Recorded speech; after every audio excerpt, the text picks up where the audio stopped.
سورۃ الحجرات۔ سورہ حجرات کا تعارف۔ مقام نزول، سورہ حجرات مدینہ منورہ میں نازل ہوئی ہے۔ رکوع اور آیات کی تعداد، اس سورت میں 2 رکوع اور 18 آیتیں ہیں۔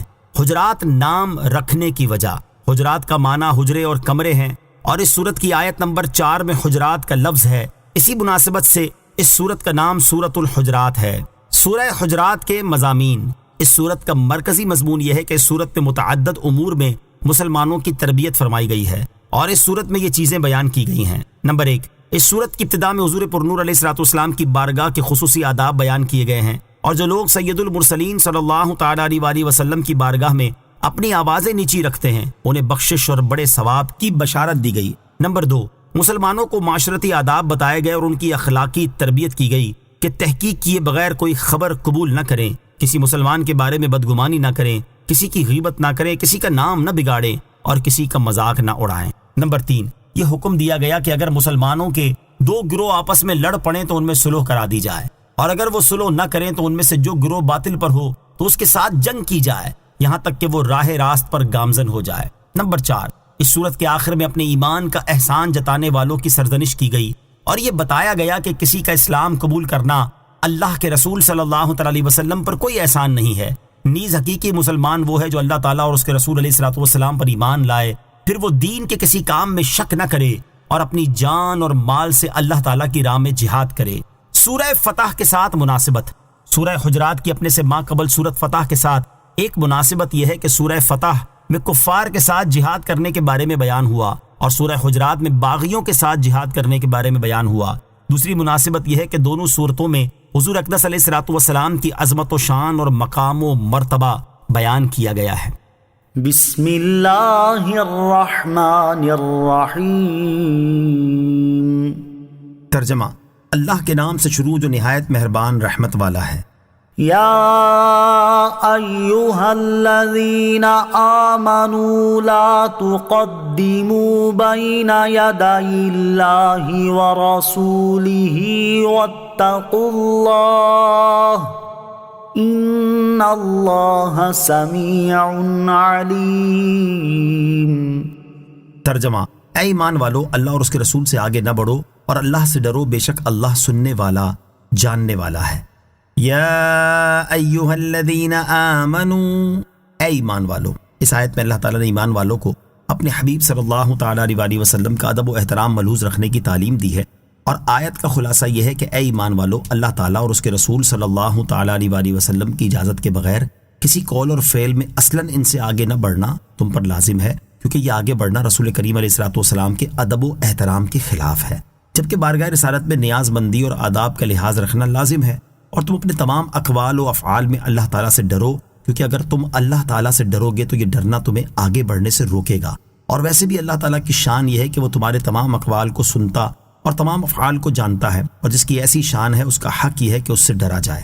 اس آیت کے شان نزول سے متعلق مختلف روایات ہیں، ان میں سے 2 روایات سماعت کیجیے۔ نمبر 1، چند لوگوں نے عید الاضحیٰ کے دن سرکار دو عالم صلی اللہ تعالیٰ علیہ وسلم سے پہلے قربانی کر لی تو ان کو حکم دیا گیا کہ دوبارہ قربانی کریں۔ نمبر 2، حضرت عائشہ رضی اللہ تعالیٰ عنہا سے مروی ہے کہ بعض لوگ رمضان سے 1 دن پہلے ہی روزہ رکھنا شروع کر دیتے تھے، ان کے بارے میں یہ آیت نازل ہوئی اور حکم دیا گیا کہ روزہ رکھنے میں اپنے نبی صلی اللہ تعالیٰ علیہ وسلم سے آگے نہ بڑھو۔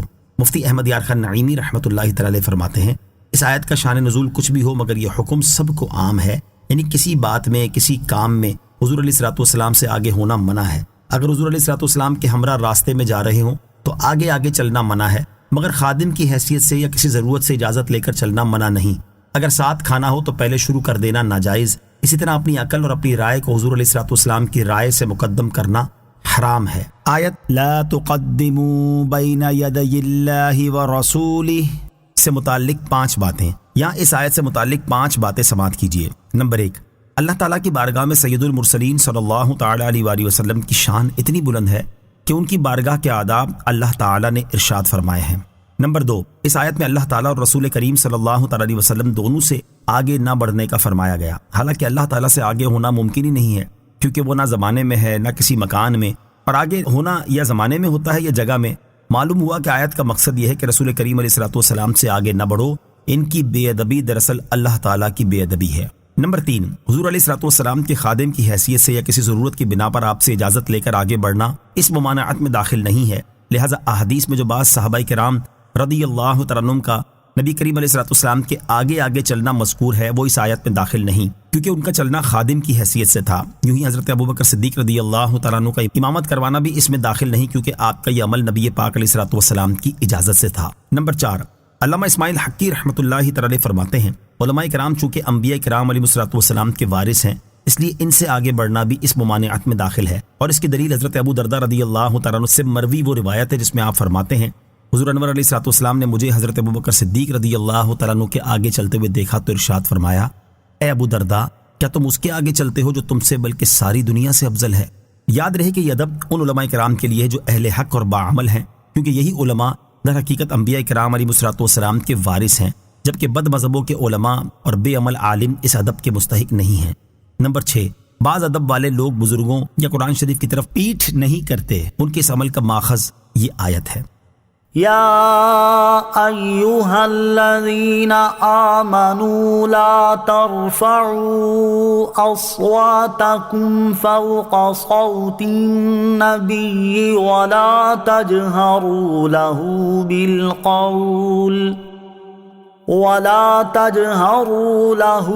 بالقول كجهر بعضكم لبعض أن تحبط أعمالكم وأنتم لا تشعرون۔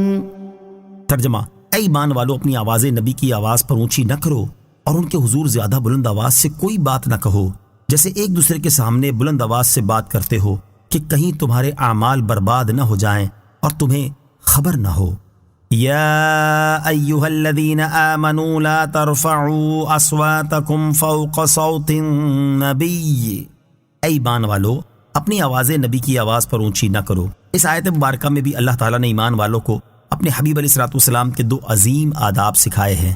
پہلا ادب یہ ہے کہ اے ایمان والو، جب نبی کریم علیہ الصلوۃ والسلام تم سے کلام فرمائیں اور تم ان کی بارگاہ میں کچھ عرض کرو تو تم پر لازم ہے کہ تمہاری آواز ان کی آواز سے بلند نہ ہو، بلکہ جو عرض کرنا ہے وہ آہستہ اور پست آواز سے کرو۔ دوسرا ادب یہ ہے کہ حضور انور علیہ الصلوۃ والسلام کو ندا کرنے میں ادب کا پورا لحاظ رکھو، اور جیسے آپس میں ایک دوسرے کو نام لے کر پکارتے ہو اس طرح نہ پکارو، بلکہ تمہیں جو عرض کرنا ہو وہ ادب و تعظیم اور توصیف و تکریم کے کلمات اور عظمت والے القاب کے ساتھ عرض کرو، جیسے یوں کہو، یا رسول اللہ صلی اللہ تعالی علیہ وسلم، یا نبی اللہ صلی اللہ تعالی علیہ وآلہ وسلم، کیونکہ ترک ادب سے نیکیوں کے برباد ہونے کا اندیشہ ہے اور اس کی تمہیں خبر بھی نہ ہوگی۔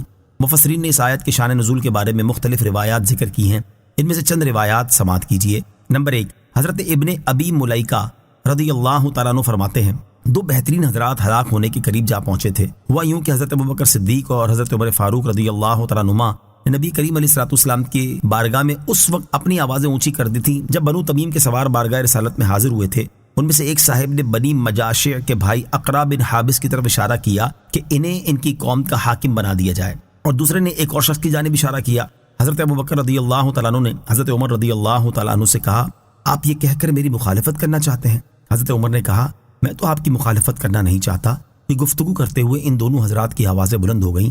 اس پر اللہ تعالیٰ نے یہ آیت نازل فرمائی، یا ایہا الذین آمنوا لا ترفعوا اصواتکم فوق صوت النبی۔ صحیح بخاری شریف کی دوسری روایت میں ہے کہ حضرت عبداللہ ابن زبیر رضی اللہ تعالیٰ عنہما سے یہی واقعہ مروی ہے۔ البتہ اس کے آخر میں یہ ہے کہ اس گفتگو کے دوران ان کی آوازیں بلند ہو گئیں تو اس معاملے میں یہ آیت نازل ہوئی، یا ایہا الذین آمنوا لا تقدموا، یہاں تک کہ آیت وانتم لا تشعرون تک پوری ہو گئی۔ اس صورت میں شان نزول کا تعلق آیت نمبر 1 اور 2 دونوں سے ہے۔ نمبر 2، دوسرا شان نزول یہ بیان ہوا ہے کہ حضور انور علیہ الصلوۃ والسلام کی بارگاہ میں منافقین اپنی آوازیں بلند کیا کرتے تھے تاکہ کمزور مسلمان اس معاملے میں ان کی پیروی کریں۔ اس پر مسلمانوں کو بارگاہ رسالت صلی اللہ تعالیٰ علیہ وآلہ وسلم میں آواز بلند کرنے سے منع کر دیا گیا تاکہ منافق اپنے مقصد میں کامیاب نہ ہوں۔ تیسرا شان نزول یہ بیان کیا گیا ہے، حضرت عبداللہ بن عباس رضی اللہ تعالیٰ عنہما سے مروی ہے کہ یہ آیت حضرت ثابت بن قیس بن شماس رضی اللہ تعالیٰ عنہ کے بارے میں نازل ہوئی۔ وہ اونچا سنا کرتے تھے، ان کی آواز بھی اونچی تھی اور بات کرنے میں آواز بلند ہو جایا کرتی تھی، اور بعض اوقات اس سے حضور اقدس صلی اللہ تعالیٰ علیہ وسلم کو اذیت ہوتی تھی۔ حضرت ثابت بن قیس رضی اللہ تعالیٰ عنہ کا بلند آواز سے بات کرنا اگرچہ اونچا سننے کی معذوری کی بنا پر تھا، لیکن معذوری اونچا سننا تھا نہ کہ اونچا بولنا، کیونکہ اونچا سننے والے کے لیے اونچا بولنا تو ضروری نہیں، اور اونچا سننے والے کو سمجھایا جائے کہ بھائی تمہیں اونچا سنتا ہے دوسروں کو نہیں، لہٰذا تم اپنی آواز پست رکھو، تو اس کہنے میں حرج نہیں، بلکہ یہ عین درست اور قابل عمل بات ہے، اور تیسرے شان نزول کے اعتبار سے یہی تفہیم کی گئی ہے۔ نوٹ: اس آیت کے شان نزول سے متعلق اور بھی روایات ہیں۔ ممکن ہے کہ اس آیت کے نزول سے پہلے مختلف اسباب پیدا ہوئے ہوں اور بعد میں ایک ہی مرتبہ یہ آیت نازل ہو گئی ہو، جیسا کہ علامہ ابن حجر عسقلانی رحمۃ اللہ تعالی فرماتے ہیں، اس بات سے کوئی چیز مانے نہیں کہ آیت کا نزول مختلف اسباب کی وجہ سے ہوا ہو جو آیت نازل ہونے سے پہلے وقوع پذیر ہوئے تھے، اور جب ان روایات جن میں یہ اسباب بیان ہوئے کی اسناد صحیح ہیں اور ان میں تطبیق واضح ہے تو پھر ان میں سے کسی کو ترجیح نہیں دی جا سکتی۔ نیز یہ بھی ضروری نہیں ہے کہ صحابہ کرام رضی اللہ تعالیٰ عنہم سے کوئی بے ادبی سرزد ہوئی ہو جس پر انہیں تنبیہ کی گئی ہو۔ عین ممکن ہے کہ پیش بندی کے طور پر انہیں یہ آداب تعلیم فرمائے گئے ہوں اور بے ادبی کی سزا سے آگاہ کیا گیا ہو۔ آیت لا ترفعوا اصواتکم کے نزول کے بعد صحابہ کرام رضی اللہ تعالیٰ عنہم کا حال۔ جب یہ آیت مبارکہ نازل ہوئی تو صحابہ کرام رضی اللہ تعالیٰ عنہم بہت محتاط ہو گئے اور تاجدار رسالت صلی اللہ تعالیٰ علیہ وسلم سے گفتگو کے دوران بہت سی احتیاطوں کو اپنے اوپر لازم کر لیا تاکہ آواز زیادہ بلند نہ ہو جائے۔ نیز اپنے علاوہ دوسروں کو بھی اس ادب کی سختی سے تلقین کرتے تھے۔ اس طرح آپ کے وصال ظاہری کے بعد آپ کے روضہ انور کے پاس خود بھی آواز بلند نہ کرتے اور دوسروں کو بھی آواز اونچی کرنے سے منع کرتے تھے۔ یہاں اسی سے متعلق 6 واقعات سماعت کیجیے۔ نمبر 1، حضرت ابوبکر صدیق رضی اللہ تعالیٰ عنہ فرماتے ہیں، جب یہ آیت یا ایھا الذین آمنوا لا ترفعوا اصواتکم فوق صوت النبی نازل ہوئی تو میں نے عرض کی، یا رسول اللہ صلی اللہ تعالیٰ علیہ وسلم، اللہ تعالیٰ کی قسم آئندہ میں آپ سے سرگوشی کے انداز میں بات کیا کروں گا۔ نمبر 2، حضرت عبداللہ بن زبیر رضی اللہ تعالیٰ عنہ فرماتے ہیں، یہ آیت نازل ہونے کے بعد حضرت عمر فاروق رضی اللہ تعالیٰ عنہ کا حال یہ تھا کہ آپ رسول کریم علیہ الصلوۃ والسلام کی بارگاہ میں بہت آہستہ آواز سے بات کرتے، حتیٰ کہ بعض اوقات حضور اکرم علیہ الصلوۃ والسلام کو بات سمجھنے کے لیے دوبارہ پوچھنا پڑتا کہ کیا کہتے ہو۔ نمبر 3، حضرت انس رضی اللہ تعالیٰ عنہ فرماتے ہیں، جب یہ آیت نازل ہوئی تو حضرت ثابت رضی اللہ تعالیٰ عنہ اپنے گھر میں بیٹھ گئے اور اللہ تعالیٰ کے خوف کی وجہ سے کہنے لگے، میں اہل نار سے ہوں۔ جب یہ کچھ عرصہ بارگاہ رسالت میں حاضر نہ ہوئے تو نبی پاک علیہ الصلوۃ والسلام نے حضرت سعد بن معاذ رضی اللہ تعالیٰ عنہ سے ان کا حال دریافت فرمایا۔ انہوں نے عرض کی، وہ میرے پڑوسی ہیں اور میری معلومات کے مطابق انہیں کوئی بیماری بھی نہیں ہے۔ حضرت سعد رضی اللہ تعالیٰ عنہ نے حضرت ثابت رضی اللہ تعالیٰ عنہ سے اس بات کا ذکر کیا تو آپ نے کہا، یہ آیت نازل ہوئی ہے اور تم لوگ جانتے ہو کہ میں تم سب سے زیادہ بلند آواز ہوں، اور جب ایسا ہے تو میں جہنمی ہو گیا۔ حضرت سعد رضی اللہ تعالیٰ عنہ نے یہ صورتحال نبی پاک علیہ الصلوۃ والسلام کی خدمت میں عرض کی تو آپ نے ارشاد فرمایا، وہ جہنمی نہیں بلکہ وہ جنت والوں میں سے ہیں۔ نوٹ: صحیح مسلم کی اس روایت میں حضرت سعد بن معاذ رضی اللہ تعالیٰ عنہ کا ذکر ہے، اور تفسیر ابن منذر میں حضرت انس رضی اللہ تعالیٰ عنہ سے ہی مروی یہی واقعہ مذکور ہے۔ اس میں حضرت سعد بن معاذ رضی اللہ تعالیٰ عنہ کی بجائے حضرت سعد بن عبادہ رضی اللہ تعالیٰ عنہ کا ذکر ہے۔ اس کے بارے میں علامہ ابن حجر عسقلانی رحمۃ اللہ تعالی فرماتے ہیں، حضرت سعد بن عبادہ رضی اللہ تعالیٰ عنہ سے پوچھنا زیادہ درست ہے کیونکہ آپ کا تعلق حضرت ثابت بن قیس رضی اللہ تعالیٰ عنہ کے قبیلہ خزرج سے ہے، اور حضرت سعد بن معاذ رضی اللہ تعالیٰ عنہ کے مقابلے میں ان کا حضرت ثابت رضی اللہ تعالیٰ عنہ کا پڑوسی ہونا زیادہ واضح ہے کیونکہ حضرت سعد بن معاذ کا تعلق دوسرے قبیلے یعنی اوس سے تھا۔ نیز اس کی تائید اس بات سے بھی ہوتی ہے کہ بخاری شریف کی روایت کے مطابق یہ آیت اس وقت نازل ہوئی جب بنو تمیم کا وفد سرکار دو عالم صلی اللہ تعالیٰ علیہ وسلم کی بارگاہ میں حاضر ہوا، اور یہ سن 9 ہجری کا واقعہ ہے، جبکہ حضرت سعد بن معاذ رضی اللہ تعالیٰ عنہ تو سن 5 ہجری میں غزوہ بنو قریظہ کے بعد وفات پا گئے تھے، اور حضرت سعد بن عبادہ رضی اللہ تعالیٰ عنہ کی وفات نبی کریم علیہ الصلوۃ والسلام کے وصال ظاہری کے بہت بعد کی ہے۔ نمبر 4، حضرت نعمان بن بشیر رضی اللہ تعالیٰ عنہ فرماتے ہیں، میں رسول کریم علیہ الصلوۃ والسلام کے ممبر کے پاس تھا، ایک شخص نے کہا، اسلام لانے کے بعد اگر میں صرف حاجیوں کو پانی پلانے کے علاوہ اور کوئی کام نہ کروں تو مجھے کوئی پرواہ نہیں ہے۔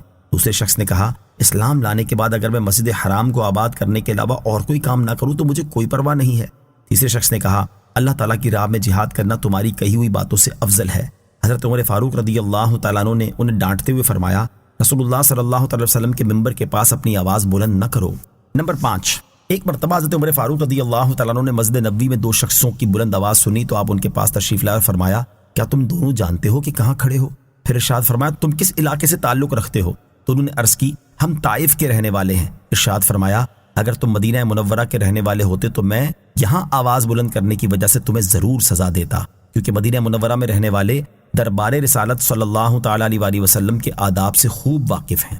نمبر 6، اعلیٰ حضرت امام احمد رضا خان رحمۃ اللہ تعالی لکھتے ہیں، امیر المومنین حضرت عمر رضی اللہ تعالیٰ عنہ نے روضہ انور کے پاس کسی کو اونچی آواز سے بولتے ہوئے دیکھا، فرمایا، کیا اپنی آواز نبی کی آواز پر بلند کرتا ہے؟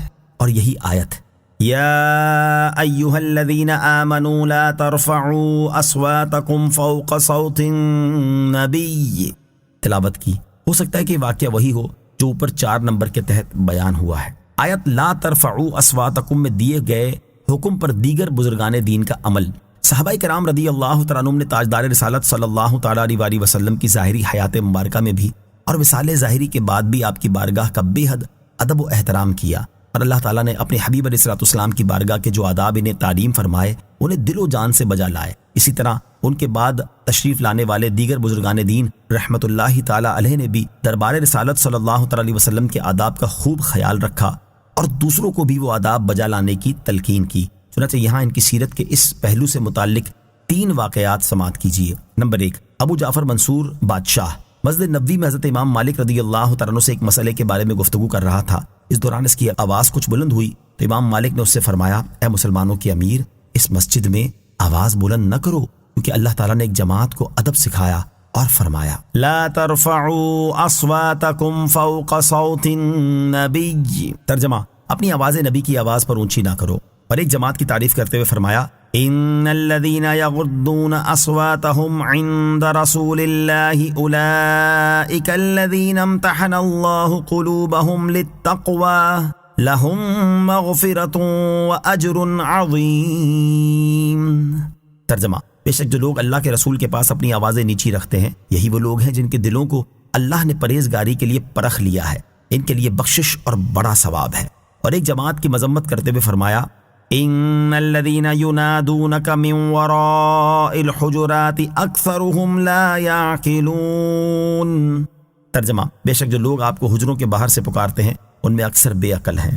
بے شک وصال کے بعد بھی حضور اقدس صلی اللہ تعالیٰ علیہ وسلم کی عزت ایسی ہے جیسے آپ کی ظاہری حیات میں تھی۔ یہ سن کر ابو جعفر نے عاجزی کا اظہار کیا اور کہا، اے ابو عبداللہ، میں قبلہ روح ہو کر دعا کروں یا رسول اللہ صلی اللہ تعالیٰ علیہ وسلم کی طرف رخ کروں؟ امام مالک نے فرمایا، تو حضور انور علیہ الصلوۃ والسلام سے کیوں رخ پھیرتا ہے، حالانکہ حضور انور صلی اللہ تعالیٰ علیہ وسلم قیامت کے دن اللہ تعالیٰ کی بارگاہ میں تیرے اور تیرے جد امجد حضرت آدم علیہ الصلوۃ والسلام کے وسیلہ ہیں، تو حضور پرنور علیہ الصلوۃ والسلام کی طرف رخ کر اور شفاعت کی درخواست کر، اللہ تعالیٰ تیرے لیے شفاعت قبول فرمائے گا۔ نمبر 2، امام مالک رضی اللہ تعالیٰ عنہ مسجد نبوی میں درس دیا کرتے تھے۔ جب ان کے حلقہ درس میں لوگوں کی تعداد زیادہ ہوئی تو ان سے عرض کی گئی، آپ ایک آدمی مقرر کر لیں جو آپ سے حدیث پاک سن کر لوگوں کو سنا دے۔ امام مالک رضی اللہ تعالیٰ عنہ نے فرمایا، اللہ تعالیٰ ارشاد فرماتا ہے یا ایھا الذین آمنوا لا ترفعوا اصواتکم فوق صوت النبی۔ ترجمہ، اپنی آواز نبی کی آواز پر اونچی نہ کرو۔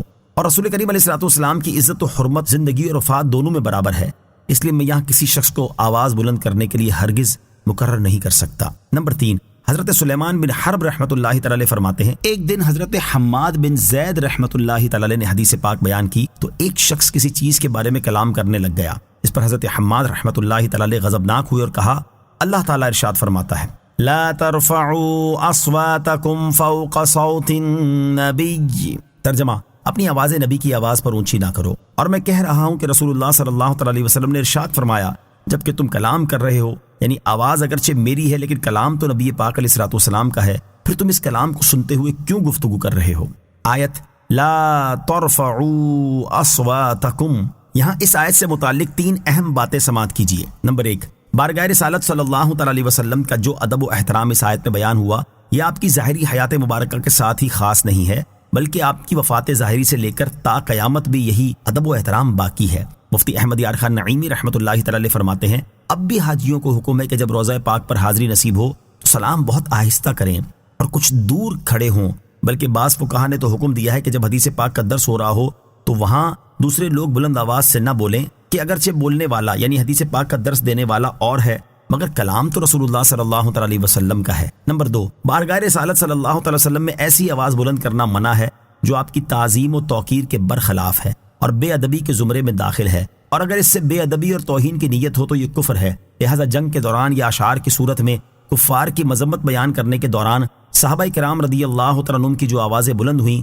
وہ اس آیت میں داخل نہیں، کیونکہ یہ تعظیم و توقیر کے خلاف نہ تھیں بلکہ بعض مقامات پر نبی کریم علیہ الصلوۃ والسلام کی اجازت سے تھیں۔ اسی طرح اذان کے وقت جو آواز بلند ہوئی وہ بھی اس میں داخل نہیں، کیونکہ اذان ہوتی ہی بلند آواز سے ہے۔ نمبر 3، علماء کرام کی مجالس میں بھی آواز بلند کرنا ناپسندیدہ ہے، کیونکہ یہ انبیاء کرام علیہ الصلوۃ والسلام کے وارث ہیں۔ ان الذين يغضون اصواتهم عند رسول الله اولئك الذين امتحن الله قلوبهم للتقوى لهم مغفرة واجر عظيم۔ ترجمہ: بے شک جو لوگ اللہ کے رسول کے پاس اپنی آوازیں نیچی رکھتے ہیں یہی وہ لوگ ہیں جن کے دلوں کو اللہ نے پرہیزگاری کے لیے پرکھ لیا ہے، ان کے لیے بخشش اور بڑا ثواب ہے۔ ان الذين يغضون اصواتهم عند رسول اللہ، بے شک جو لوگ اللہ کے رسول کے پاس اپنی آوازیں نیچی رکھتے ہیں۔ شان نزول یہ ہے کہ جب یہ آیت یا ایھا الذین آمنوا لا ترفعوا اصواتکم نازل ہوئی تو اس کے بعد حضرت ابوبکر صدیق، حضرت عمر فاروق اور کچھ دیگر صحابہ کرام رضی اللہ تعالیٰ عنہم نے بہت احتیاط لازم کر لی اور سرکار دو عالم علیہ الصلوۃ والسلام کی خدمت اقدس میں بہت ہی پست آواز سے عرض و معروض کرتے، جیسا کہ اوپر بیان ہو چکا ہے۔ ان حضرات کے حق میں یہ آیت نازل ہوئی اور ان کے عمل کو سراہتے ہوئے ارشاد فرمایا گیا، بے شک جو لوگ ادب اور تعظیم کے طور پر اللہ تعالیٰ کے رسول صلی اللہ تعالیٰ علیہ وسلم کی بارگاہ میں اپنی آوازیں پست رکھتے ہیں یہی وہ لوگ ہیں جن کے دلوں کو اللہ تعالیٰ نے پرہیزگاری کے لیے پرکھ لیا اور ان میں موجود پرہیزگاری کو ظاہر فرما دیا ہے، ان کے لیے آخرت میں بخشش اور بڑا ثواب ہے۔ آیت ان الذین یغضون اصواتہم سے حاصل ہونے والی معلومات۔ اس آیت سے 5 باتیں معلوم ہوئیں۔ نمبر 1، تمام عبادات بدن کا تقویٰ ہیں اور حضور اقدس صلی اللہ تعالی وسلم کا ادب دل کا تقویٰ ہے۔ نمبر 2، اللہ تعالیٰ نے صحابہ کرام رضی اللہ تعالیٰ عنہم کے دل تقویٰ کے لیے پرکھ لیے ہیں تو جو انہیں معاذ اللہ فاسق مانے وہ اس آیت کا منکر ہے۔ نمبر 3، صحابہ کرام رضی اللہ تعالیٰ عنہم انتہائی پرہیزگار اور اللہ تعالیٰ سے بہت زیادہ ڈرنے والے تھے، کیونکہ جس نے نبی کریم علیہ الصلوۃ والسلام کو اللہ تعالیٰ کا رسول مان لیا اور آپ کی اس قدر تعظیم کی کہ آپ کے سامنے اس ڈر سے اپنی آواز تک بلند نہ کی کہ کہیں بلند آواز سے بولنے کی بنا پر اس کے اعمال ضائع نہ ہو جائیں، تو اس کے دل میں اللہ تعالیٰ کی تعظیم اور اس کا خوف کتنا زیادہ ہوگا۔ نمبر 4، حضرت ابوبکر صدیق اور حضرت عمر فاروق رضی اللہ تعالیٰ عنہما کی بخشش یقینی ہے کیونکہ اللہ تعالیٰ نے ان کی بخشش کا اعلان فرما دیا ہے۔ نمبر 5، ان دونوں بزرگوں کا اجر و ثواب ہمارے وہم و خیال سے بالا ہے کیونکہ اللہ تعالیٰ نے اسے عظیم فرمایا ہے۔ حضرت ثابت رضی اللہ تعالیٰ عنہ کی شان۔ حضرت ثابت رضی اللہ تعالیٰ عنہ نے اپنی معذوری کے باوجود اپنے اوپر یہ لازم کر لیا تھا کہ وہ کبھی نبی کریم علیہ الصلوۃ والسلام کی آواز پر اپنی آواز بلند نہیں کریں گے۔ ان کے بارے میں حضرت انس رضی اللہ تعالیٰ عنہ فرماتے ہیں، ہم اہل جنت میں سے ایک شخص کو اپنے سامنے چلتا ہوا دیکھتے تھے اور جب یمامہ کے مقام پر مسلمہ سے جنگ ہوئی تو حضرت ثابت رضی اللہ تعالیٰ عنہ نے دیکھا کہ مسلمانوں کا ایک گروہ شکست کھا گیا ہے۔ یہ دیکھ کر آپ نے فرمایا ان لوگوں پر افسوس ہے۔ پھر حضرت حذیفہ رضی اللہ تعالیٰ عنہ کے غلام حضرت سالم رضی اللہ تعالیٰ عنہ سے فرمایا، ہم رسول اللہ صلی اللہ تعالیٰ علیہ وسلم کے ساتھ اللہ تعالیٰ کے دشمنوں سے اس طرح جنگ نہیں کیا کرتے تھے۔ پھر یہ دونوں ڈٹ گئے اور لڑائی کرتے رہے یہاں تک کہ شہید ہو گئے۔ حضرت ثابت رضی اللہ تعالیٰ عنہ کی شہادت کے بعد ایک صحابی رضی اللہ تعالیٰ عنہ نے انہیں خواب میں دیکھا، انہوں نے فرمایا فلاں شخص میری زرہ اتار کر لے گیا ہے اور وہ لشکر کے کونے میں گھوڑے کے پاس پتھر کی ہنڈیا کے نیچے رکھی ہوئی ہے، لہٰذا آپ حضرت خالد بن ولید رضی اللہ تعالیٰ عنہ کے پاس جائیں اور انہیں اس کی خبر دیں تاکہ وہ میری زرہ واپس لے سکیں، اور رسول اللہ صلی اللہ علیہ وسلم کے خلیفہ حضرت ابوبکر صدیق رضی اللہ تعالیٰ عنہ کے پاس جائیں اور ان سے عرض کریں مجھ پر قرض ہے تاکہ وہ میرا قرض ادا کر دیں اور میرا فلاں غلام آزاد ہے۔ چنانچہ ان صحابی رضی اللہ تعالیٰ عنہ نے حضرت خالد بن ولید رضی اللہ تعالیٰ عنہ کو اس کی خبر دی تو انہوں نے زرہ اور گھوڑے کو اسی طرح پایا جیسے حضرت ثابت رضی اللہ تعالیٰ عنہ نے بیان فرمایا تھا۔ انہوں نے زرہ لے لی اور حضرت ابوبکر صدیق رضی اللہ تعالیٰ عنہ کو اس خواب کی خبر دی۔ حضرت ابوبکر صدیق رضی اللہ تعالیٰ عنہ نے حضرت ثابت رضی اللہ تعالیٰ عنہ کی وصیت کو نافذ کر دیا۔ حضرت مالک بن انس رضی اللہ تعالیٰ عنہما فرماتے ہیں، مجھے اس وصیت کے علاوہ کوئی ایسی وصیت معلوم نہیں جو کسی کی وفات کے بعد نافذ کی گئی ہو۔ ان الذين ينادونك من وراء الحجرات اكثرهم لا يعقلون۔ ترجمہ، بے شک جو لوگ آپ کو حجروں کے باہر سے پکارتے ہیں ان میں اکثر بے عقل ہیں۔ ان الذين ينادونك من وراء الحجرات، بے شک جو لوگ آپ کو حجروں کے باہر سے پکارتے ہیں۔ شان نزول، بنو تمیم کے چند لوگ دوپہر کے وقت رسول کریم علیہ الصلوۃ والسلام کی خدمت میں پہنچے۔ اس وقت نبی پاک علیہ الصلوۃ والسلام آرام فرما رہے تھے۔ ان لوگوں نے حجروں کے باہر سے پیارے آقا علیہ الصلوۃ والسلام کو پکارنا شروع کر دیا اور حضور پر نور صلی اللہ تعالی علیہ وسلم باہر تشریف لے آئے۔ ان لوگوں کے بارے میں آیت نازل ہوئی اور رسول کریم علیہ الصلوۃ والسلام کی جلالت شان کو بیان فرمایا گیا کہ سید المرسلین صلی اللہ تعالی علیہ وآلہ وسلم کی بارگاہ اقدس میں اس طرح پکارنا جہالت اور بے عقلی ہے۔ وَلَوْ أَنَّهُمْ صَبَرُوا حَتَّى تَخْرُجَ إِلَيْهِمْ لَكَانَ خَيْرًا لَهُمْ واللہ غفور رحیم۔ ترجمہ، اور اگر وہ صبر کرتے یہاں تک کہ تم ان کے پاس خود تشریف لے آتے تو یہ ان کے لیے بہتر تھا، اور اللہ بخشنے والا مہربان ہے۔ وَلَوْ أَنَّهُمْ صَبَرُوا، اور اگر وہ صبر کرتے۔ اس آیت میں ان لوگوں کو ادب کی تلقین کی گئی کہ انہیں رسول کریم علیہ الصلوۃ والسلام کو پکارنے کی بجائے صبر اور انتظار کرنا چاہیے تھا، یہاں تک کہ حضور اقدس صلی اللہ تعالی علیہ وسلم خود ہی مقدس حجرے سے باہر نکل کر ان کے پاس تشریف لے آتے اور اس کے بعد یہ لوگ اپنی عرض پیش کرتے۔ اگر وہ اپنے اوپر لازم اس ادب کو بجا لاتے تو یہ ان کے لیے بہتر تھا، اور جن سے یہ بے ادبی سرزد ہوئی ہے اگر وہ توبہ کریں تو اللہ تعالیٰ انہیں بخشنے والا اور ان پر مہربانی فرمانے والا ہے۔ علماء اور اساتذہ کی بارگاہ میں حاضری کا ایک ادب۔ اس آیت سے اشارتاً معلوم ہوا کہ جب اللہ تعالیٰ کی بارگاہ کے مقرب بندوں اور باعمل علماء کی بارگاہ میں حاضر ہوں تو ان کے آستانے کا دروازہ بجا کر جلد بازی کا مظاہرہ نہیں کرنا چاہیے، بلکہ انتظار کرنا چاہیے تاکہ وہ اپنے معمول کے مطابق آستانے سے باہر تشریف لے آئیں۔ ہمارے بزرگان دین کا یہی طرز عمل ہوا کرتا تھا۔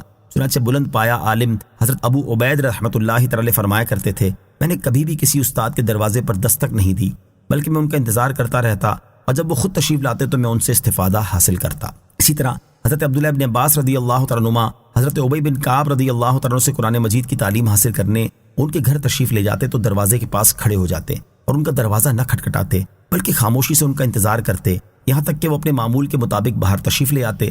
حضرت ابی بن کعب رضی اللہ تعالیٰ عنہ کو حضرت عبداللہ ابن عباس رضی اللہ تعالیٰ عنہما کا یہ طرز عمل بہت برا معلوم ہوا تو آپ نے ان سے فرمایا، آپ نے دروازہ کیوں نہیں بجایا تاکہ میں فوراً باہر آ جاتا اور آپ کو انتظار کی زحمت نہ اٹھانی پڑتی۔ حضرت عبداللہ ابن عباس رضی اللہ تعالیٰ عنہما نے جواب دیا، عالم اپنی قوم میں اس طرح ہوتا ہے جس طرح نبی اپنی امت میں ہوتا ہے، یعنی عالم نبی کا وارث ہوتا ہے، اور چونکہ اللہ تعالیٰ نے اپنے نبی علیہ الصلوۃ والسلام کے بارے میں ارشاد فرمایا ہے وَلَوْ أَنَّهُمْ صَبَرُوا حَتَّى تَخْرُجَ إِلَيْهِمْ لَكَانَ خَيْرًا لَهُمْ، اس لیے میں نے بھی دروازہ بجانے کی بجائے آپ کے خود ہی تشریف لے آنے کا انتظار کیا۔ علامہ آلوسی رحمۃ اللہ تعالی علیہ اپنا طرز عمل بیان کرتے ہوئے فرماتے ہیں، میں نے یہ واقعہ بچپن میں پڑھا تھا، اس کے بعد میں عمر بھر اسی کے مطابق اپنے استادوں کے ساتھ معاملہ کرتا رہا۔ آیت وَلَوْ أَنَّهُمْ صَبَرُوا سے حاصل ہونے والی معلومات۔ اس آیت سے مزید دو باتیں معلوم ہوئیں۔ نمبر ایک، اس سے بھی معلوم ہوا کہ حضور پرنور علیہ الصلوۃ والسلام کے دربار شریف کے آداب اللہ تعالیٰ نے بنائے اور اسی نے سکھائے ہیں۔ یاد رہے کہ یہ آداب صرف انسانوں پر ہی جاری نہیں بلکہ جنوں، انسانوں اور فرشتوں سب پر جاری ہیں، اور یہ آداب کسی خاص وقت تک کے لیے نہیں بلکہ ہمیشہ کے لیے ہیں۔ نمبر دو، اکابرین کی بارگاہ کا ادب کرنا بندے کو بلند درجات تک پہنچاتا ہے اور دنیا و آخرت کی سعادتوں سے نوازتا ہے۔ یا ایہا الذین آمنوا ان جاءکم فاسق بنبأ فتبینوا ان تصیبوا قوما بجہالہ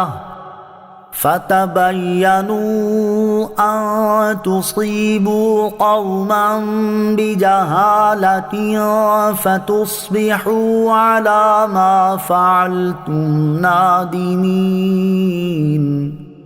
ترجمہ، اے ایمان والو، اگر کوئی فاسق تمہارے پاس کوئی خبر لائے تو تحقیق کر لو کہ کہیں کسی قوم کو انجانے میں تکلیف نہ دے بیٹھو پھر اپنے کیے پر شرمندہ ہونا پڑے۔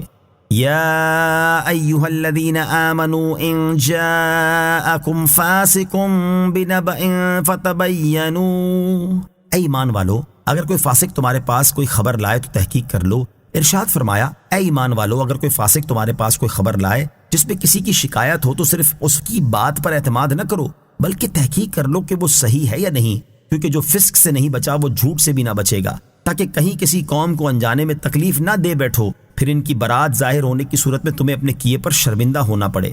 مفسرین نے اس آیت کا شان نزول یہ بیان کیا ہے کہ رسول کریم علیہ الصلوۃ والسلام نے حضرت ولید بن عقبہ رضی اللہ تعالیٰ عنہ کو بنی مستلق سے صدقات وصول کرنے بھیجا۔ زمانہ جاہلیت میں ان کے اور ان کے درمیان دشمنی تھی۔ جب حضرت ولید رضی اللہ تعالیٰ عنہ ان کے علاقے کے قریب پہنچے اور ان لوگوں کو خبر ہوئی تو اس خیال سے کہ حضرت ولید رضی اللہ تعالیٰ عنہ رسول کریم علیہ الصلوۃ والسلام کے بھیجے ہوئے ہیں، بہت سے لوگ ان کی تعظیم کے لیے ان کا استقبال کرنے آئے، لیکن حضرت ولید رضی اللہ تعالیٰ عنہ نے گمان کیا کہ یہ پرانی دشمنی کی وجہ سے مجھے قتل کرنے آ رہے ہیں۔ یہ خیال کر کے حضرت ولید رضی اللہ تعالیٰ عنہ واپس ہو گئے اور سرکار دو عالم صلی اللہ تعالیٰ علیہ وسلم سے اپنے گمان کے مطابق عرض کر دیا کہ حضور، ان لوگوں نے صدقہ دینے سے منع کر دیا اور مجھے قتل کرنے کے درپے ہو گئے ہیں۔ حضور انور علیہ الصلوۃ والسلام نے حضرت خالد بن ولید رضی اللہ تعالیٰ عنہ کو حالات کی تحقیق کے لیے بھیجا۔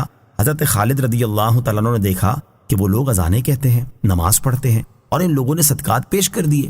حضرت خالد رضی اللہ تعالیٰ عنہ یہ صدقات لے کر خدمت اقدس میں حاضر ہوئے اور واقعہ عرض کیا، اس پر یہ آیت کریمہ نازل ہوئی۔ حضرت ولید رضی اللہ تعالیٰ عنہ صحابی ہیں اور صحابہ میں کوئی فاسق نہیں۔ یاد رہے کہ اس آیت میں بطور خاص حضرت ولید رضی اللہ تعالیٰ عنہ کو فاسق نہیں کہا گیا، بلکہ ایک اسلامی قانون بیان کیا گیا ہے، لہٰذا اس آیت کی بنا پر انہیں فاسق نہیں کہہ سکتے۔ جیسا کہ علامہ احمد ساوی رحمۃ اللہ تعالی علیہ فرماتے ہیں، اس آیت کے نزول کا سبب اگرچہ حضرت ولید رضی اللہ تعالیٰ عنہ کا واقعہ ہے، لیکن فاسق سے مراد بطور خاص حضرت ولید رضی اللہ تعالیٰ عنہ نہیں ہے، کیونکہ آپ فاسق نہیں بلکہ عظیم صحابی ہیں۔ امام فخر الدین رازی رحمۃ اللہ تعالی علیہ فرماتے ہیں، اس آیت کے پیش نظر کسی شخص کا حضرت ولید رضی اللہ تعالیٰ عنہ پر فاسق کا اطلاق کرنا بڑی خطا ہے، کیونکہ انہوں نے وہم اور گمان کیا جس میں خطا کر گئے، اور خطا کرنے والے کو فاسق نہیں کہا جاتا۔ خلاصہ یہ ہے کہ اس آیت کے نزول کا سبب اگرچہ حضرت ولید بن عقبہ رضی اللہ تعالیٰ عنہ کا واقعہ ہی ہو، لیکن یہ نہیں ہے کہ آیت میں بطور خاص آپ رضی اللہ تعالیٰ عنہ کو ہی فاسق کہا گیا ہے۔ اس کی وجہ یہ ہے کہ اس واقعے میں یا اس سے پہلے ان سے کوئی ایسا کام سرزد نہیں ہوا جس کی بنا پر انہیں فاسق کہا جا سکے، اور اس واقعے میں بھی انہوں نے بنو مستلق کی طرف جو بات منسوب کی تھی وہ اپنے گمان کے مطابق صحیح سمجھ کر کی تھی، اگرچہ حقیقت میں وہ غلط تھی، اور یہ ایسی چیز نہیں جس کی بنا پر کسی کو فاسق قرار دیا جا سکے۔ معاشرے کو امن کا گہوارہ بنانے میں اسلام کا کردار۔ اس آیت سے معلوم ہوا کہ دین اسلام ان کاموں سے روکتا ہے جو معاشرتی امن کی راہ میں رکاوٹ بنتے ہیں، اور وہ کام کرنے کا حکم دیتا ہے جن سے معاشرہ امن و سکون کا گہوارہ بنتا ہے۔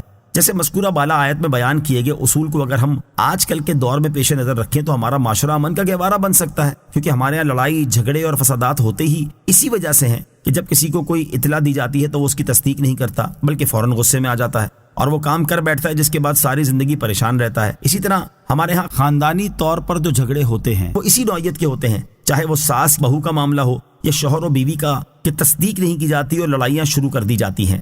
آیت ان جاءکم فاسق بنبأ فتبینوا سے حاصل ہونے والی معلومات۔ اس آیت سے 4 باتیں معلوم ہوئیں۔ نمبر 1، ایک شخص اگر عادل ہو تو اس کی خبر معتبر ہے۔ نمبر 2، حاکم یک طرفہ بیان پر فیصلہ نہ کرے بلکہ فریقین کا بیان سن کر ہی کوئی فیصلہ کرے۔ نمبر 3، غیبت کرنے والے اور چغل خور کی بات ہرگز قبول نہ کی جائے۔ نمبر 4، کسی کام میں جلدی نہ کی جائے ورنہ بعد میں پچھتانا پڑ سکتا ہے۔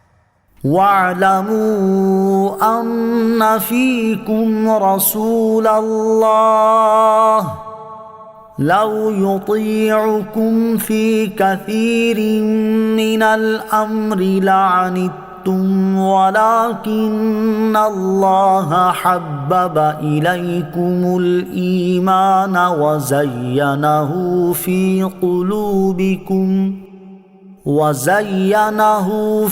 قلوبكم وكره إليكم الكفر والفسوق والعصيان أولئك هم الراشدون فضلا من الله ونعمة واللہ علیم حکیم۔ ترجمہ، اور جان لو کہ تم میں اللہ کے رسول تشریف فرما ہیں، اگر بہت سے معاملات میں وہ تمہاری بات مانے تو تم ضرور مشقت میں پڑ جاؤ گے، لیکن اللہ نے تمہیں ایمان محبوب بنا دیا ہے اور اسے تمہارے دلوں میں آراستہ کر دیا، اور کفر اور حکم عدولی اور نافرمانی تمہیں ناگوار کر دی۔ ایسے ہی لوگ رشد و ہدایت والے ہیں۔ اللہ کا فضل اور احسان ہے، اور اللہ علم والا حکمت والا ہے۔ وَاعْلَمُوا أَنَّ فِيكُمْ رَسُولَ اللَّهِ، اور جان لو کہ تم میں اللہ کے رسول تشریف فرما ہے۔ اس آیت اور اس کے بعد والی آیت کا خلاصہ یہ ہے کہ اے ایمان والو، جان لو کہ تمہارے درمیان اللہ تعالیٰ کے رسول تشریف فرما ہے۔ اگر تم میں سے کوئی ان سے جھوٹ بولے گا تو اللہ تعالیٰ انہیں خبردار کر دے گا، اور وہ اس کے حکم سے تمہارا حال ظاہر کر کے تمہیں رسوا کر دیں گے۔ لہٰذا تم ان سے کوئی باطل بات نہ کہو، اور یاد رکھو کہ اگر تمہارے بتائے ہوئے بہت سے معاملات میں وہ تمہاری بات ہی مانیں اور تمہاری رائے کے مطابق حکم دے دیں تو اس کا نتیجہ یہ ہوگا کہ تم ضرور مشقت میں پڑ جاؤ گے، لیکن اللہ تعالیٰ نے تم پر رحم کرتے ہوئے انہیں اس سے بچا لیا اور تمہارے دل میں ایمان کی محبت ڈال دی اور اسے تمہارے دلوں میں آراستہ کر دیا ہے، جس کی برکت سے تم رسول کریم علیہ الصلوۃ والسلام کی حکم عدولی نہیں کرتے، اور کفر، حکم عدولی اور نافرمانی تمہیں ناگوار کر دی ہے، جس کے باعث تم نافرمانی سے متنفر ہو۔ ایسے ہی لوگ رشد و ہدایت والے ہیں اور اللہ تعالیٰ کے فضل و احسان سے حق راستے پر قائم ہیں، اور اللہ تعالیٰ کی شان یہ ہے کہ وہ ان کے احوال کا علم رکھنے والا اور ان پر انعام فرمانے میں حکمت والا ہے۔ آیت وَاعْلَمُوا أَنَّ فِيكُمْ رَسُولَ اللَّهِ سے حاصل ہونے والی معلومات۔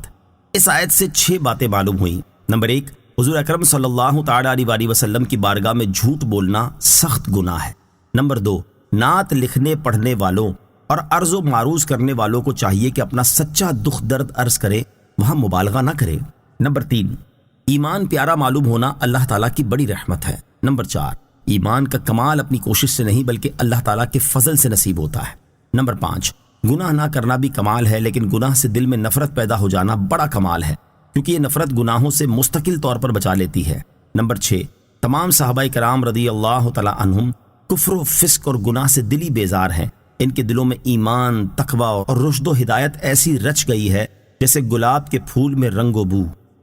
وَإِن طَائِفَتَانِ مِنَ الْمُؤْمِنِينَ اقْتَتَلُوا فَأَصْلِحُوا بَيْنَهُمَا فَإِن بَغَتْ إِحْدَاهُمَا عَلَى الْأُخْرَى فَقَاتِلُوا الَّتِي تَبْغِي حَتَّى تَفِيءَ إِلَى أَمْرِ اللَّهِ فَإِن فَاءَتْ فَأَصْلِحُوا بَيْنَهُمَا بِالْعَدْلِ وَأَقْسِطُوا إِنَّ اللَّهَ يُحِبُّ الْمُقْسِطِينَ۔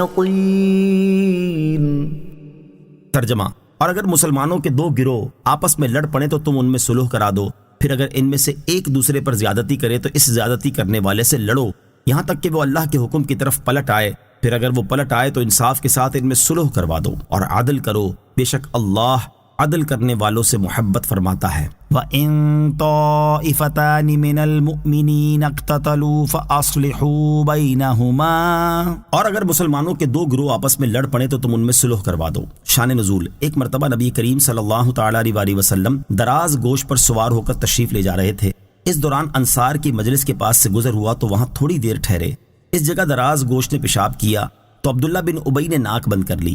یہ دیکھ کر حضرت عبداللہ بن رواحہ رضی اللہ تعالیٰ عنہ نے فرمایا، حضور اکرم صلی اللہ تعالیٰ علیہ وسلم کے دراز گوشت کا پیشاب تیرے مشک سے بہتر خوشبو رکھتا ہے۔ حضور پر نور صلی اللہ تعالیٰ علیہ وسلم تو تشریف لے گئے، لیکن ان دونوں میں بات بڑھ گئی اور ان دونوں کی قومیں آپس میں لڑ پڑیں اور ہاتھا پائی تک نوبت پہنچ گئی۔ صورتحال معلوم ہونے پر سرکار دو عالم صلی اللہ تعالیٰ علیہ وسلم واپس تشریف لائے اور ان میں صلح کرا دی۔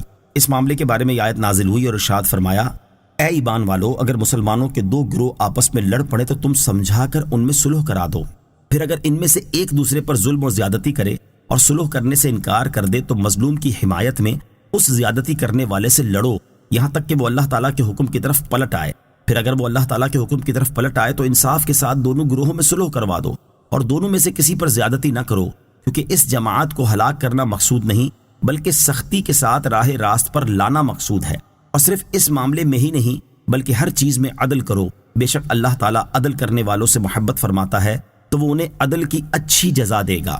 آیت وَإِن طَائِفَتَانِ مِنَ الْمُؤْمِنِينَ اقْتَتَلُوا سے حاصل ہونے والی معلومات۔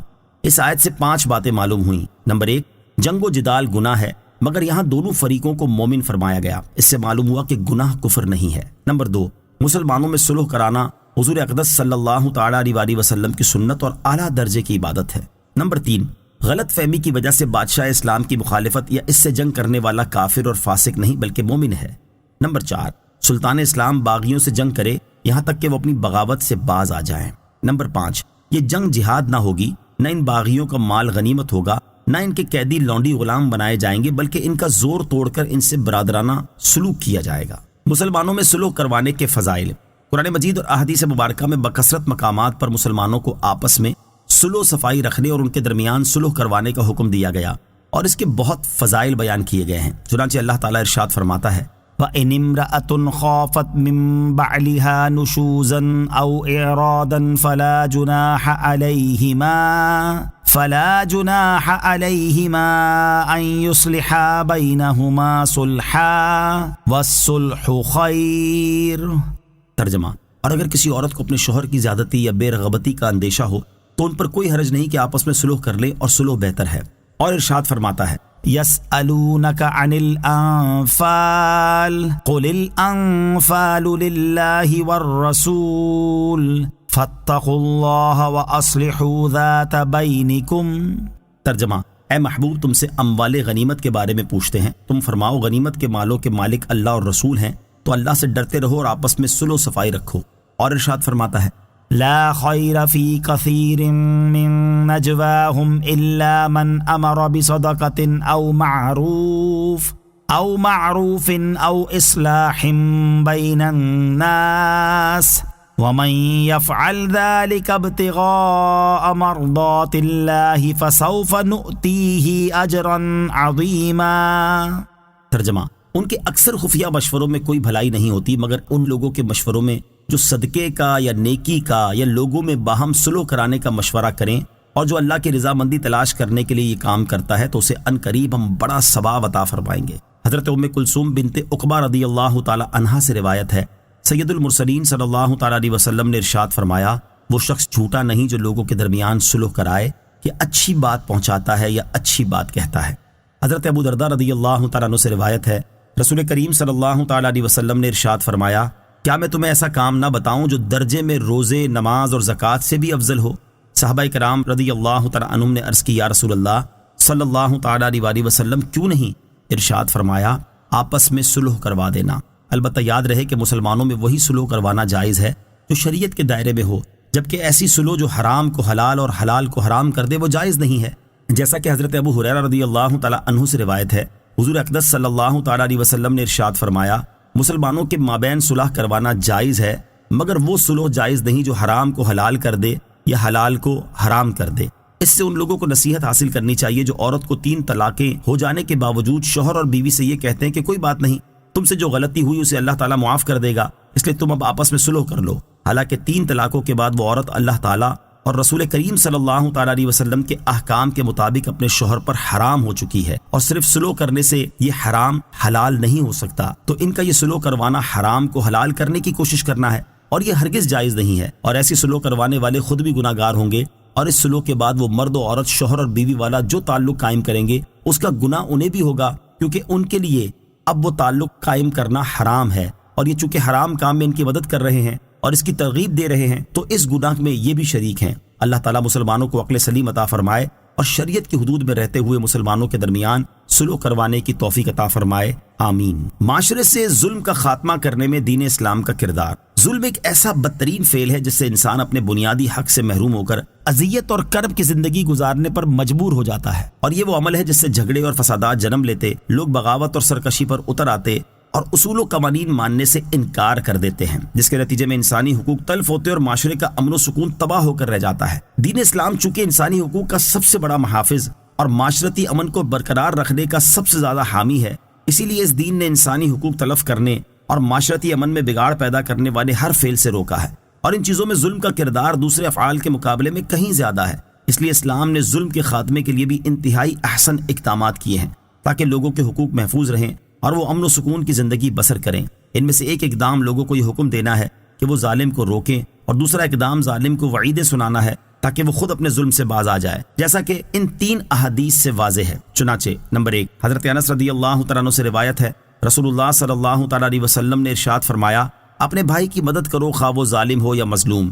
کسی نے عرض کی: یا رسول اللہ صلی اللہ تعالیٰ علیہ وسلم اگر وہ مظلوم ہو تو مدد کروں گا، لیکن ظالم ہو تو کیسے مدد کروں؟ ارشاد فرمایا: اس کو ظلم کرنے سے روک دے، یہی اس کی مدد کرنا ہے۔ نمبر 2، حضرت علی المرتضیٰ کرم اللہ تعالیٰ وجہ الکریم سے روایت ہے، رسول کریم صلی اللہ تعالیٰ علیہ وسلم نے فرمایا: مظلوم کی بد دعا سے بچو، وہ اللہ تعالیٰ سے اپنا حق مانگتا ہے اور اللہ تعالیٰ کسی حق والے کا حق اس سے نہیں روکتا۔ نمبر 3، حضرت ابو ہریرہ رضی اللہ تعالیٰ عنہ سے روایت ہے، نبی اکرم صلی اللہ تعالیٰ علیہ وسلم نے ارشاد فرمایا: جس کا اپنے مسلمان بھائی پر اس کی آبرو یا کسی اور چیز کا کوئی ظلم ہو تو وہ آج ہی اس سے معافی لے لے، اس سے پہلے کہ وہ دن آ جائے جب اس کے پاس نہ دینار ہو نہ درہم۔ اس دن اگر اس ظالم کے پاس نیک عمل ہوں گے تو ظلم کے مطابق اس سے چھین لیے جائیں گے، اور اگر اس کے پاس نیکیاں نہ ہوں گی تو مظلوم کے گناہ لے کر اس پر ڈال دیے جائیں گے۔ اس سے معلوم ہوا کہ معاشرتی امن کو قائم کرنے اور اس کی راہ میں حائل ایک بڑی رکاوٹ ظلم کو ختم کرنے میں اسلام کا کردار سب سے زیادہ ہے، اور اس کی کوششیں دوسروں کے مقابلے میں کہیں زیادہ کارگر ہیں، کیونکہ جب لوگ ظالم کو ظلم کرنے سے روک دیں گے تو وہ ظلم نہ کر سکے گا، اور ظالم جب اتنی ہولناک وعیدیں سنے گا تو اس کے دل میں خوف پیدا ہوگا، اور یہی خوف ظلم سے باز آنے میں اس کی مدد کرے گا۔ یوں معاشرے سے ظلم کا جڑ سے خاتمہ ہوگا اور معاشرہ امن و سکون کا پرلطف باغ بن جائے گا۔ اللہ تعالیٰ ہمیں دین اسلام کے احکامات اور تعلیمات کو صحیح طریقے سے سمجھنے اور ان پر عمل پیرا ہونے کی توفیق عطا فرمائے، آمین۔ مظلوم کی حمایت اور فریاد رسی کرنے کے 2 فضائل۔ یہاں آیت کی مناسبت سے مظلوم کی حمایت کرنے اور اس کی فریاد رسی کرنے کے 2 فضائل سماعت کیجیے۔ نمبر 1، حضرت انس رضی اللہ تعالیٰ عنہ سے روایت ہے، رسول کریم صلی اللہ تعالیٰ علیہ وسلم نے ارشاد فرمایا، جو کسی مظلوم کی فریاد رسی کرے اللہ تعالیٰ اس کے لیے 73 مغفرتیں لکھے گا، ان میں سے 1 سے اس کے تمام کاموں کی درستی ہو جائے گی اور 72 سے قیامت کے دن اس کے درجے بلند ہوں گے۔ نمبر 2، حضرت عبداللہ ابن عمر رضی اللہ تعالیٰ عنہما سے روایت ہے، حضور اقدس صلی اللہ تعالیٰ علیہ وسلم نے ارشاد فرمایا، جو کسی مظلوم کے ساتھ اس کی مدد کرنے چلے اللہ تعالیٰ اسے اس دن ثابت قدمی عطا فرمائے گا جس دن قدم پھسل رہے ہوں گے۔ اللہ تعالیٰ ہمیں بھی مظلوم کی حمایت اور مدد کرنے کی توفیق عطا فرمائے، آمین۔ صحابہ کرام رضی اللہ تعالیٰ عنہم اور ان کے باہمی اختلافات سے متعلق 8 اہم باتیں۔ اس آیت کے شان نزول میں اگرچہ جھگڑے میں کچھ منافق بھی شریک تھے، لیکن اہل ایمان کے اختلاف کا بھی ذکر ہوا۔ اسی مناسبت سے یہاں صحابہ کرام رضی اللہ تعالیٰ عنہم اور ان کے باہمی اختلافات سے متعلق اعلیٰ حضرت امام احمد رضا خان رحمۃ اللہ تعالی علیہ کے کلام سے 8 اہم باتوں کا خلاصہ سماعت کیجیے۔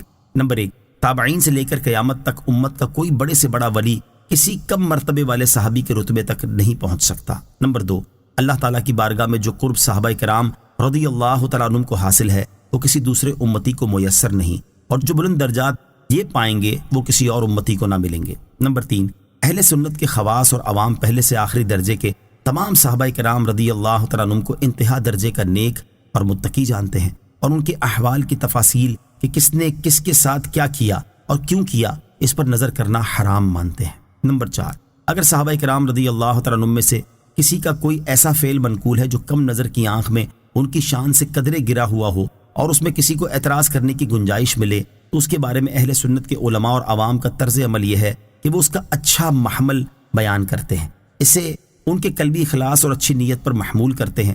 اللہ تعالیٰ کا سچا فرمان رضی اللہ عنہم سن کر دل کے آئینے میں تفتیش کے زنگ کو جگہ نہیں دیتے اور حقیقی احوال کی تحقیق کے نام کا میل کچیل دل کے آئینے پر چڑھنے نہیں دیتے۔ نمبر 5، صحابہ کرام رضی اللہ تعالی عنہم کے رتبے ہماری عقل سے ورا ہیں، پھر ہم ان کے معاملات میں کیسے دخل دے سکتے ہیں؟ اور ان میں صورتاً جو تنازعات اور اختلافات واقع ہوئے ہم ان کا فیصلہ کرنے والے کون ہیں؟ ایسا ہرگز نہیں ہو سکتا کہ ہم ایک کی طرفداری میں دوسرے کو برا کہنے لگیں یا ان جھگڑوں میں سے ایک فریق کو دنیا طلب ٹھہرائیں، بلکہ یقین سے جانتے ہیں کہ وہ سب دین کی مصلحتوں کے طلبگار تھے۔ اسلام اور مسلمانوں کی سربلندی ان کا نصب العین تھی، پھر وہ مجتہد بھی تھے، تو جس کے اجتہاد میں جو بات اللہ تعالیٰ کے دین اور تاجدار رسالت صلی اللہ تعالیٰ علیہ وسلم کی شریعت کے لیے زیادہ مصلحت آمیز اور مسلمانوں کے احوال سے مناسب تر معلوم ہوئی اس نے اسے اختیار کیا۔ اگرچہ اجتہاد میں خطا ہوئی اور ٹھیک بات ذہن میں نہ آئی، لیکن وہ سب حق پر ہیں اور سب واجب الاحترام ہیں۔ ان کا حال بالکل ایسا ہے جیسا دین کے فروعی مسائل میں خود علماء اہل سنت بلکہ ان کے مجتہدین مثلا امام اعظم ابو حنیفہ اور امام شافعی وغیرہما رضی اللہ تعالیٰ عنہم کے اختلافات ہیں۔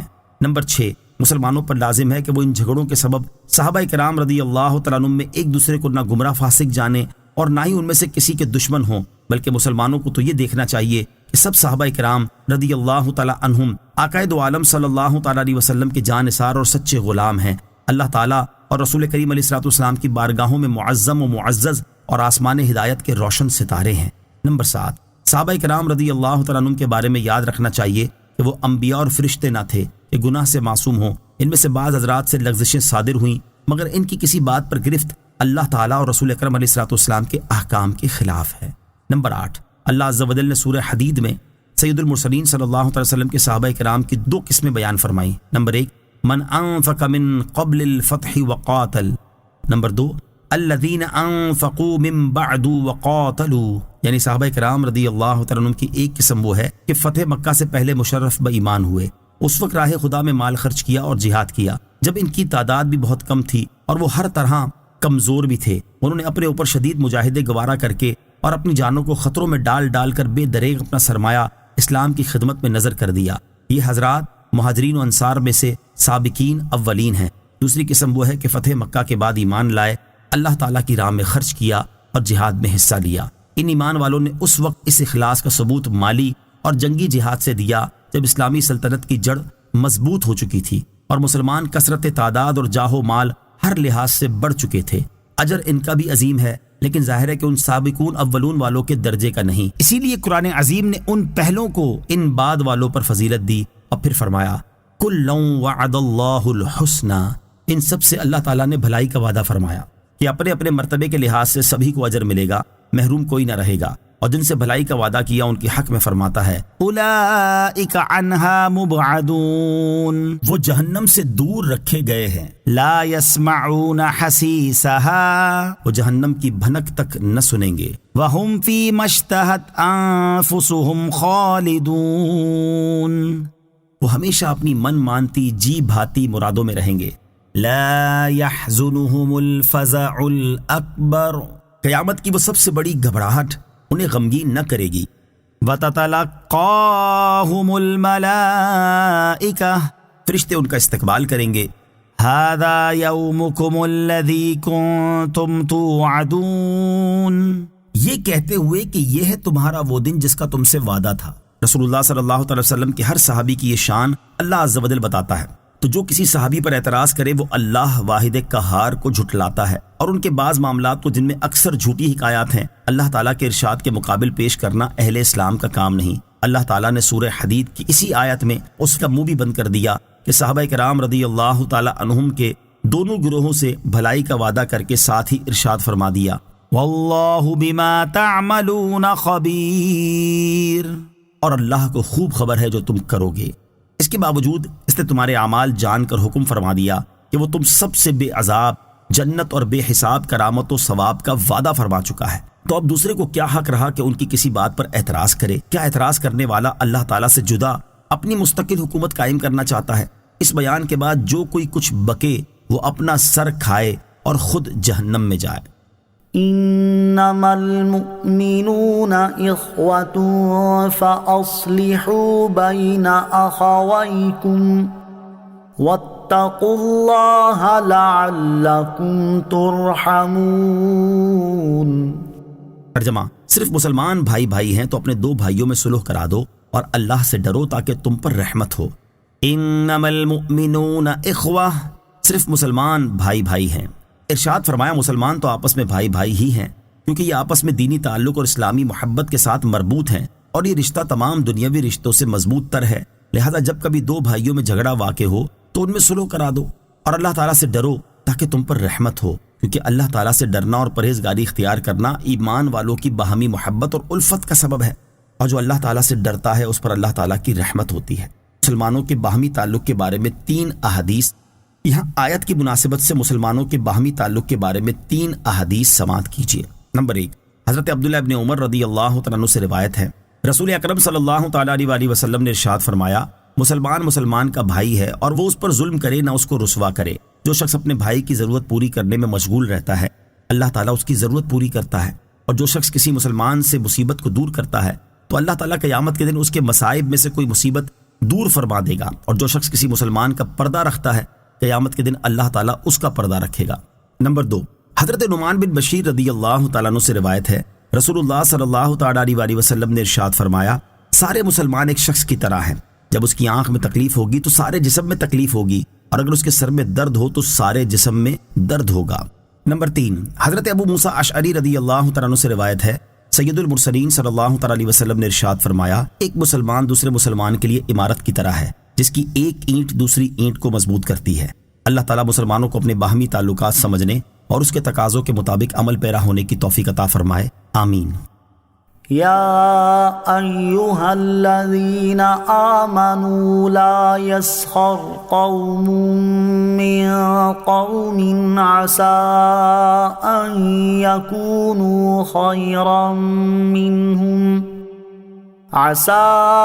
أن يكونوا خيرا منهم ولا نساء من نساء عسى أن يكن خيرا منهن ولا تلمزوا أنفسكم ولا تنابزوا بالألقاب بئس الاسم الفسوق بعد الإيمان ومن لم يتب فأولئك هم الظالمون۔ ترجمہ، اے ایمان والو، مرد دوسرے مردوں پر نہ ہنسیں، ہو سکتا ہے کہ وہ ان ہنسنے والوں سے بہتر ہوں، اور نہ عورتیں دوسری عورتوں پر ہنسیں، ہو سکتا ہے کہ وہ ان ہنسنے والیوں سے بہتر ہوں، اور آپس میں کسی کو تانا نہ دو اور ایک دوسرے کے برے نام نہ رکھو۔ مسلمان ہونے کے بعد فاسق کہلانا کیا ہی برا نام ہے، اور جو توبہ نہ کریں تو وہی ظالم ہیں۔ یا ایھا الذین آمنوا لا یسخر قوم من قوم، اے ایمان والو مرد دوسرے مردوں پر نہ ہنسیں۔ شان نزول، اس آیت مبارکہ کے مختلف حصوں کا نزول مختلف واقعات میں ہوا ہے۔ آیت کے زیر تفسیر حصے کے نزول سے متعلق دو واقعات سماعت کیجیے۔ نمبر 1، حضرت عبداللہ ابن عباس رضی اللہ تعالیٰ عنہما فرماتے ہیں، حضرت ثابت بن قیس بن شماس رضی اللہ تعالیٰ عنہ اونچا سنتے تھے۔ جب وہ سرکار دو عالم صلی اللہ تعالی وسلم کی مجلس شریف میں حاضر ہوتے تو صحابہ کرام علیہم رضوان انہیں آگے بٹھاتے اور ان کے لیے جگہ خالی کر دیتے تاکہ حضور اقدس صلی اللہ تعالی وسلم کے قریب حاضر رہ کر کلام مبارک سن سکیں۔ ایک روز انہیں حاضری میں دیر ہو گئی اور جب مجلس شریف خوب بھر گئی تو اس وقت آپ تشریف لائے، اور قاعدہ یہ تھا کہ جو شخص ایسے وقت آتا اور مجلس میں جگہ نہ پاتا تو جہاں ہوتا وہیں کھڑا رہتا۔ لیکن حضرت ثابت رضی اللہ تعالیٰ عنہ آئے تو وہ رسول کریم علیہ الصلوۃ والسلام کے قریب بیٹھنے کے لیے لوگوں کو ہٹاتے ہوئے یہ کہتے چلے کہ جگہ دو جگہ دو، یہاں تک کہ حضور انور علیہ الصلوۃ والسلام کے اتنے قریب پہنچ گئے کہ ان کے اور حضور پرنور علیہ الصلوۃ والسلام کے درمیان میں صرف ایک شخص رہ گیا۔ انہوں نے اس سے بھی کہا کہ جگہ دو، اس نے کہا تمہیں جگہ مل گئی ہے اس لیے بیٹھ جاؤ۔ حضرت ثابت رضی اللہ تعالیٰ عنہ غصے میں آ کر اس کے پیچھے بیٹھ گئے۔ جب دن خوب روشن ہوا تو حضرت ثابت رضی اللہ تعالیٰ عنہ نے ان کا جسم دبا کر کہا کون؟ اس نے کہا میں فلاں شخص ہوں۔ حضرت ثابت رضی اللہ تعالیٰ عنہ نے اس کی ماں کا نام لے کر کہا فلانی کا لڑکا۔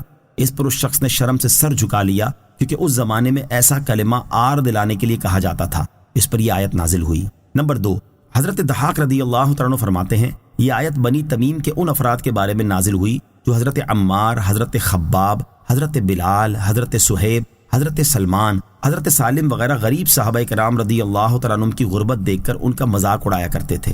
ان کے بارے میں یہ آیت نازل ہوئی اور فرمایا گیا کہ مرد مردوں سے نہ ہنسیں، یعنی مالدار غریبوں کا، بلند نسب والے دوسرے نسب والوں کا، تندرست اپاہج کا، اور آنکھ والے اس کا مذاق نہ اڑائیں جس کی آنکھ میں عیب ہو سکتا ہے کہ وہ ان ہنسنے والوں سے صدق اور اخلاص میں بہتر ہوں۔ کسی شخص میں فقر کے آثار دیکھ کر اس کا مذاق نہ اڑایا جائے۔ آیت کے دوسرے شان نزول سے معلوم ہوا کہ اگر کسی شخص میں فقر، محتاجی اور غریبی کے آثار نظر آئیں تو ان کی بنا پر اس کا مذاق نہ اڑایا جائے۔ ہو سکتا ہے کہ جس کا مذاق اڑایا جا رہا ہے وہ مذاق اڑانے والے کے مقابلے میں دینداری کے لحاظ سے کہیں بہتر ہو۔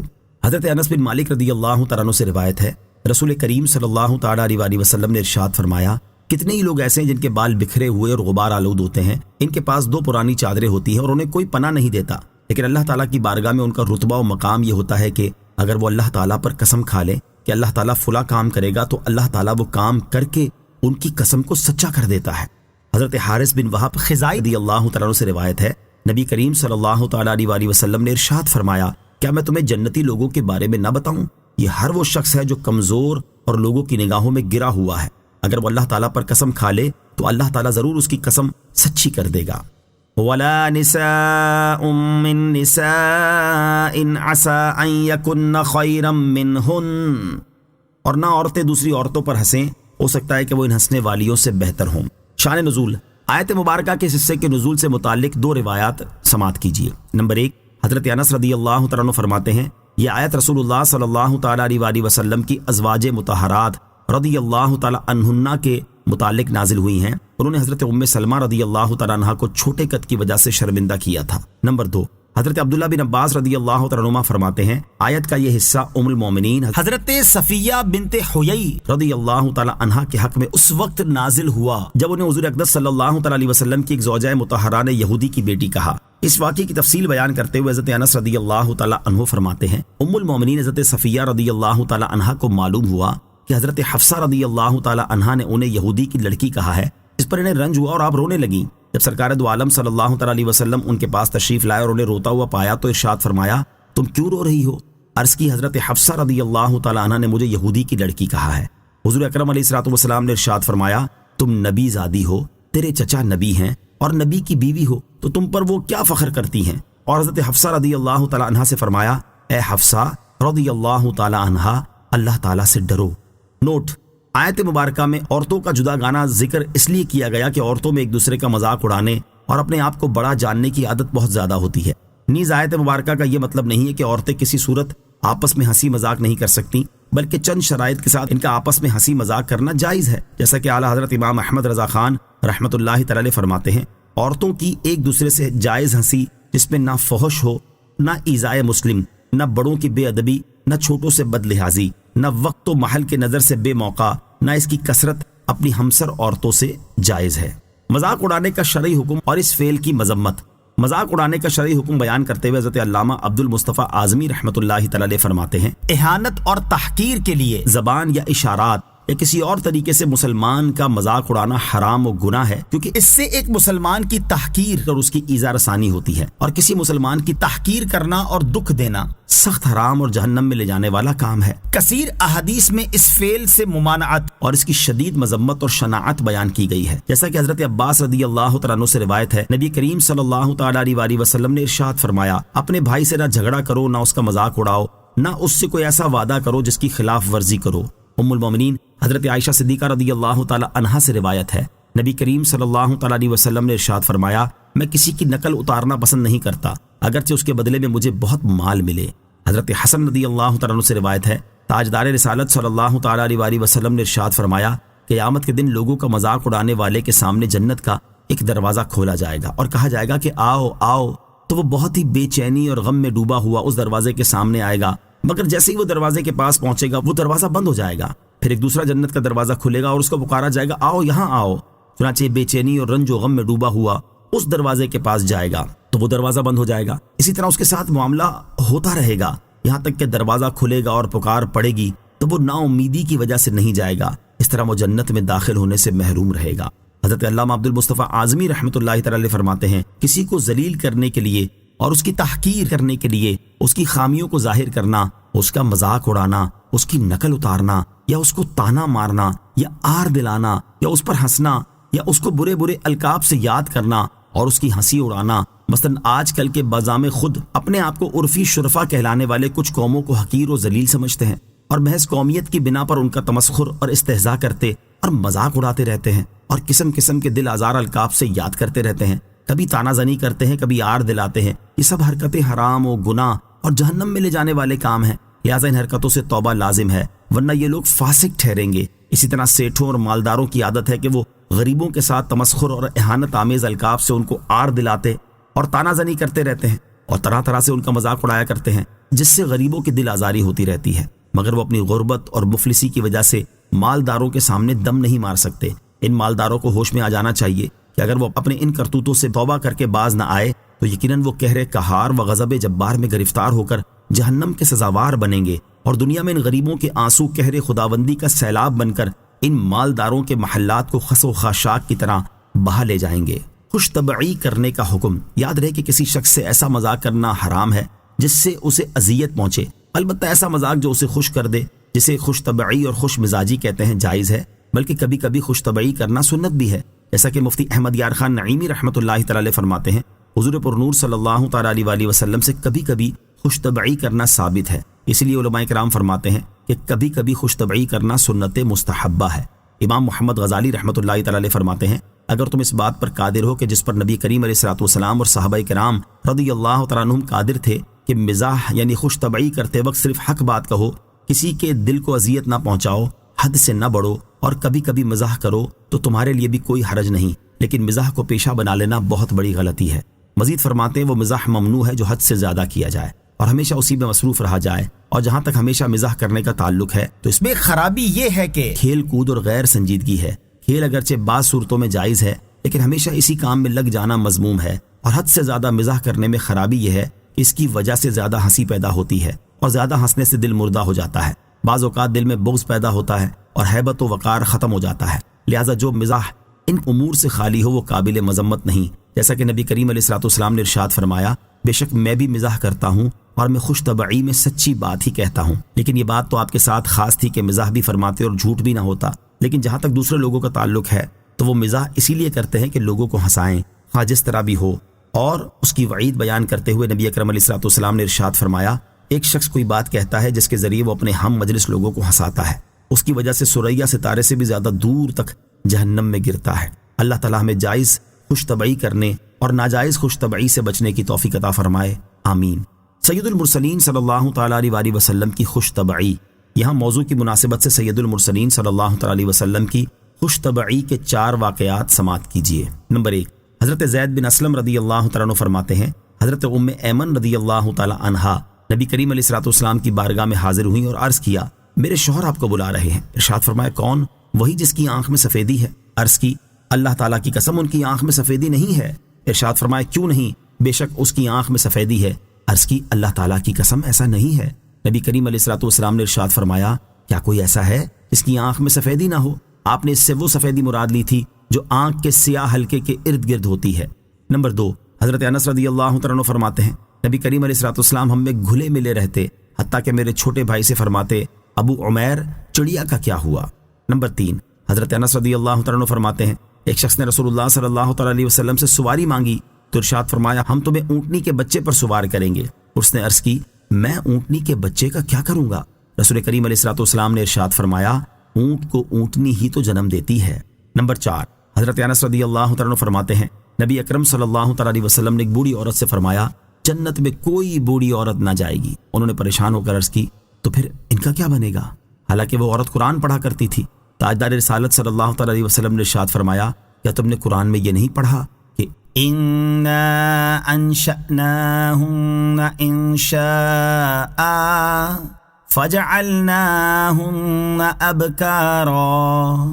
ترجمہ بے شک ہم نے ان جنتی عورتوں کو ایک خاص انداز سے پیدا کیا تو ہم نے انہیں کماریاں بنایا۔ وَلَا تَلْمِزُوا أَنفُسَكُمْ، اور آپس میں کسی کو تانا نہ دو، یعنی قول یا اشارے کے ذریعے ایک دوسرے پر عیب نہ لگاؤ، کیونکہ مومن ایک جان کی طرح ہے۔ جب کسی دوسرے مومن پر عیب لگایا جائے گا تو گویا اپنے پر ہی عیب لگایا جائے گا۔ تانا دینے کی مذمت، احادیث میں تانا دینے کی بہت مذمت بیان کی گئی ہے۔ یہاں اس سے متعلق 2 احادیث سماعت کیجیے۔ نمبر 1، حضرت ابو درداء رضی اللہ تعالیٰ عنہ سے روایت ہے رسول اللہ صلی اللہ تعالیٰ علیہ وسلم نے ارشاد فرمایا بہت لان تان کرنے والے قیامت کے دن نہ گواہ ہوں گے نہ شفیع۔ نمبر 2، حضرت عبداللہ ابن مسعود رضی اللہ تعالیٰ عنہ سے روایت ہے رسول اللہ صلی اللہ تعالیٰ علیہ وسلم نے ارشاد فرمایا مومن نہ تان کرنے والا ہوتا ہے، نہ لعنت کرنے والا، نہ فحش بکنے والا بےہدہ ہوتا ہے۔ اللہ تعالیٰ ہمیں تانا دینے سے محفوظ فرمائے، آمین۔ وَلَا تَنَابَزُوا بِالْأَلْقَابِ، اور ایک دوسرے کے برے نام نہ رکھو۔ برے نام رکھنے سے کیا مراد ہے؟ اس کے بارے میں مفسرین کے مختلف اقوال ہیں، ان میں سے 3 قول سماعت کیجیے۔ نمبر 1، حضرت عبداللہ ابن عباس رضی اللہ تعالیٰ عنہما نے فرمایا ایک دوسرے کے برے نام رکھنے سے مراد یہ ہے کہ اگر کسی آدمی نے کسی برائی سے توبہ کر لی ہو تو اسے توبہ کے بعد اس برائی سے آر دلائی جائے۔ یہاں آیت میں اس چیز سے منع کیا گیا۔ حدیث پاک میں اس عمل کی وعید بھی بیان کی گئی ہے، جیسا کہ حضرت معاذ بن جبل رضی اللہ تعالیٰ عنہ سے روایت ہے رسول اللہ صلی اللہ تعالیٰ علیہ وسلم نے ارشاد فرمایا جس شخص نے اپنے بھائی کو اس کے کسی گناہ پر شرمندہ کیا تو وہ شخص اس وقت تک نہیں مرے گا جب تک کہ وہ اس گناہ کا ارتکاب نہ کر لے۔ نمبر 2، بعض علماء نے فرمایا برے نام رکھنے سے مراد کسی مسلمان کو کتا یا گدھا یا سور کہنا ہے۔ نمبر 3، بعض علماء نے فرمایا کہ اس سے وہ القاب مراد ہیں جن سے مسلمان کی برائی نکلتی ہو اور اس کو ناگوار ہو، یعنی تعریف کے القاب جو سچے ہوں ممنوع نہیں، جیسے کہ حضرت ابو بکر رضی اللہ تعالیٰ عنہ کا لقب عتیق اور حضرت عمر رضی اللہ تعالیٰ عنہ کا فاروق اور حضرت عثمان غنی رضی اللہ تعالیٰ عنہ کا ذو النورین اور حضرت علی رضی اللہ تعالیٰ عنہ کا ابو تراب اور حضرت خالد رضی اللہ تعالیٰ عنہ کا سیف اللہ تھا، اور جو القاب گویا کے نام بن گئے اور القاب والے کو ناگوار نہیں وہ القاب بھی ممنوع نہیں، جیسے اعمش اور اعرج وغیرہ۔ بئس الاسم الفسوق بعد الایمان، مسلمان ہونے کے بعد فاسق کہلانا کیا ہی برا نام ہے۔ ارشاد فرمایا مسلمان ہونے کے بعد فاسق کہلانا کیا ہی برا نام ہے۔ تو اے مسلمانوں، کسی مسلمان کی ہنسی بنا کر یا اس کو عیب لگا کر یا اس کا نام بگاڑ کر اپنے آپ کو فاسق نہ کہلاؤ، اور جو لوگ ان تمام افعال سے توبہ نہ کریں تو وہی ظالم ہیں۔ آیت یا ایھا الذین آمنوا لا یسخر قوم سے معلوم ہونے والے مسائل۔ اس آیت سے 3 مسئلے معلوم ہوئے۔ نمبر 1، مسلمانوں کی کوئی قوم ذلیل نہیں، ہر مومن عزت والا ہے۔ نمبر 2، عظمت کا دار و مدار محض نسب پر نہیں تقوی و پرہیزگاری پر ہے۔ نمبر 3، مسلمان بھائی کو نسبی تانا دینا حرام اور مشرکوں کا طریقہ ہے۔ آج کل یہ بیماری مسلمانوں میں عام پھیلی ہوئی ہے، نسبی تانے کی بیماری عورتوں میں زیادہ ہے۔ انہیں اس آیت سے سبق لینا چاہیے، نہ معلوم بارگاہ الہی میں کون کس سے بہتر ہو۔ یا ایہا الذین آمنوا اجتنبوا کثیرا من الظن ان بعض الظن اثم ولا تجسسوا ولا یغتب بعضکم بعضا أيحب أحدكم أن يأكل يأكل لحم أخيه ميتا فكرهتموه واتقوا الله إن الله تواب رحيم۔ ترجمہ، اے ایمان والو، بہت زیادہ گمان کرنے سے بچو، بے شک کوئی گمان گناہ ہو جاتا ہے، اور پوشیدہ باتوں کی جستجو نہ کرو اور ایک دوسرے کی غیبت نہ کرو۔ کیا تم میں کوئی پسند کرے گا کہ اپنے مرے ہوئے بھائی کا گوشت کھائے؟ تو یہ تمہیں ناپسند ہوگا، اور اللہ سے ڈرو، بے شک اللہ بہت توبہ قبول کرنے والا مہربان ہے۔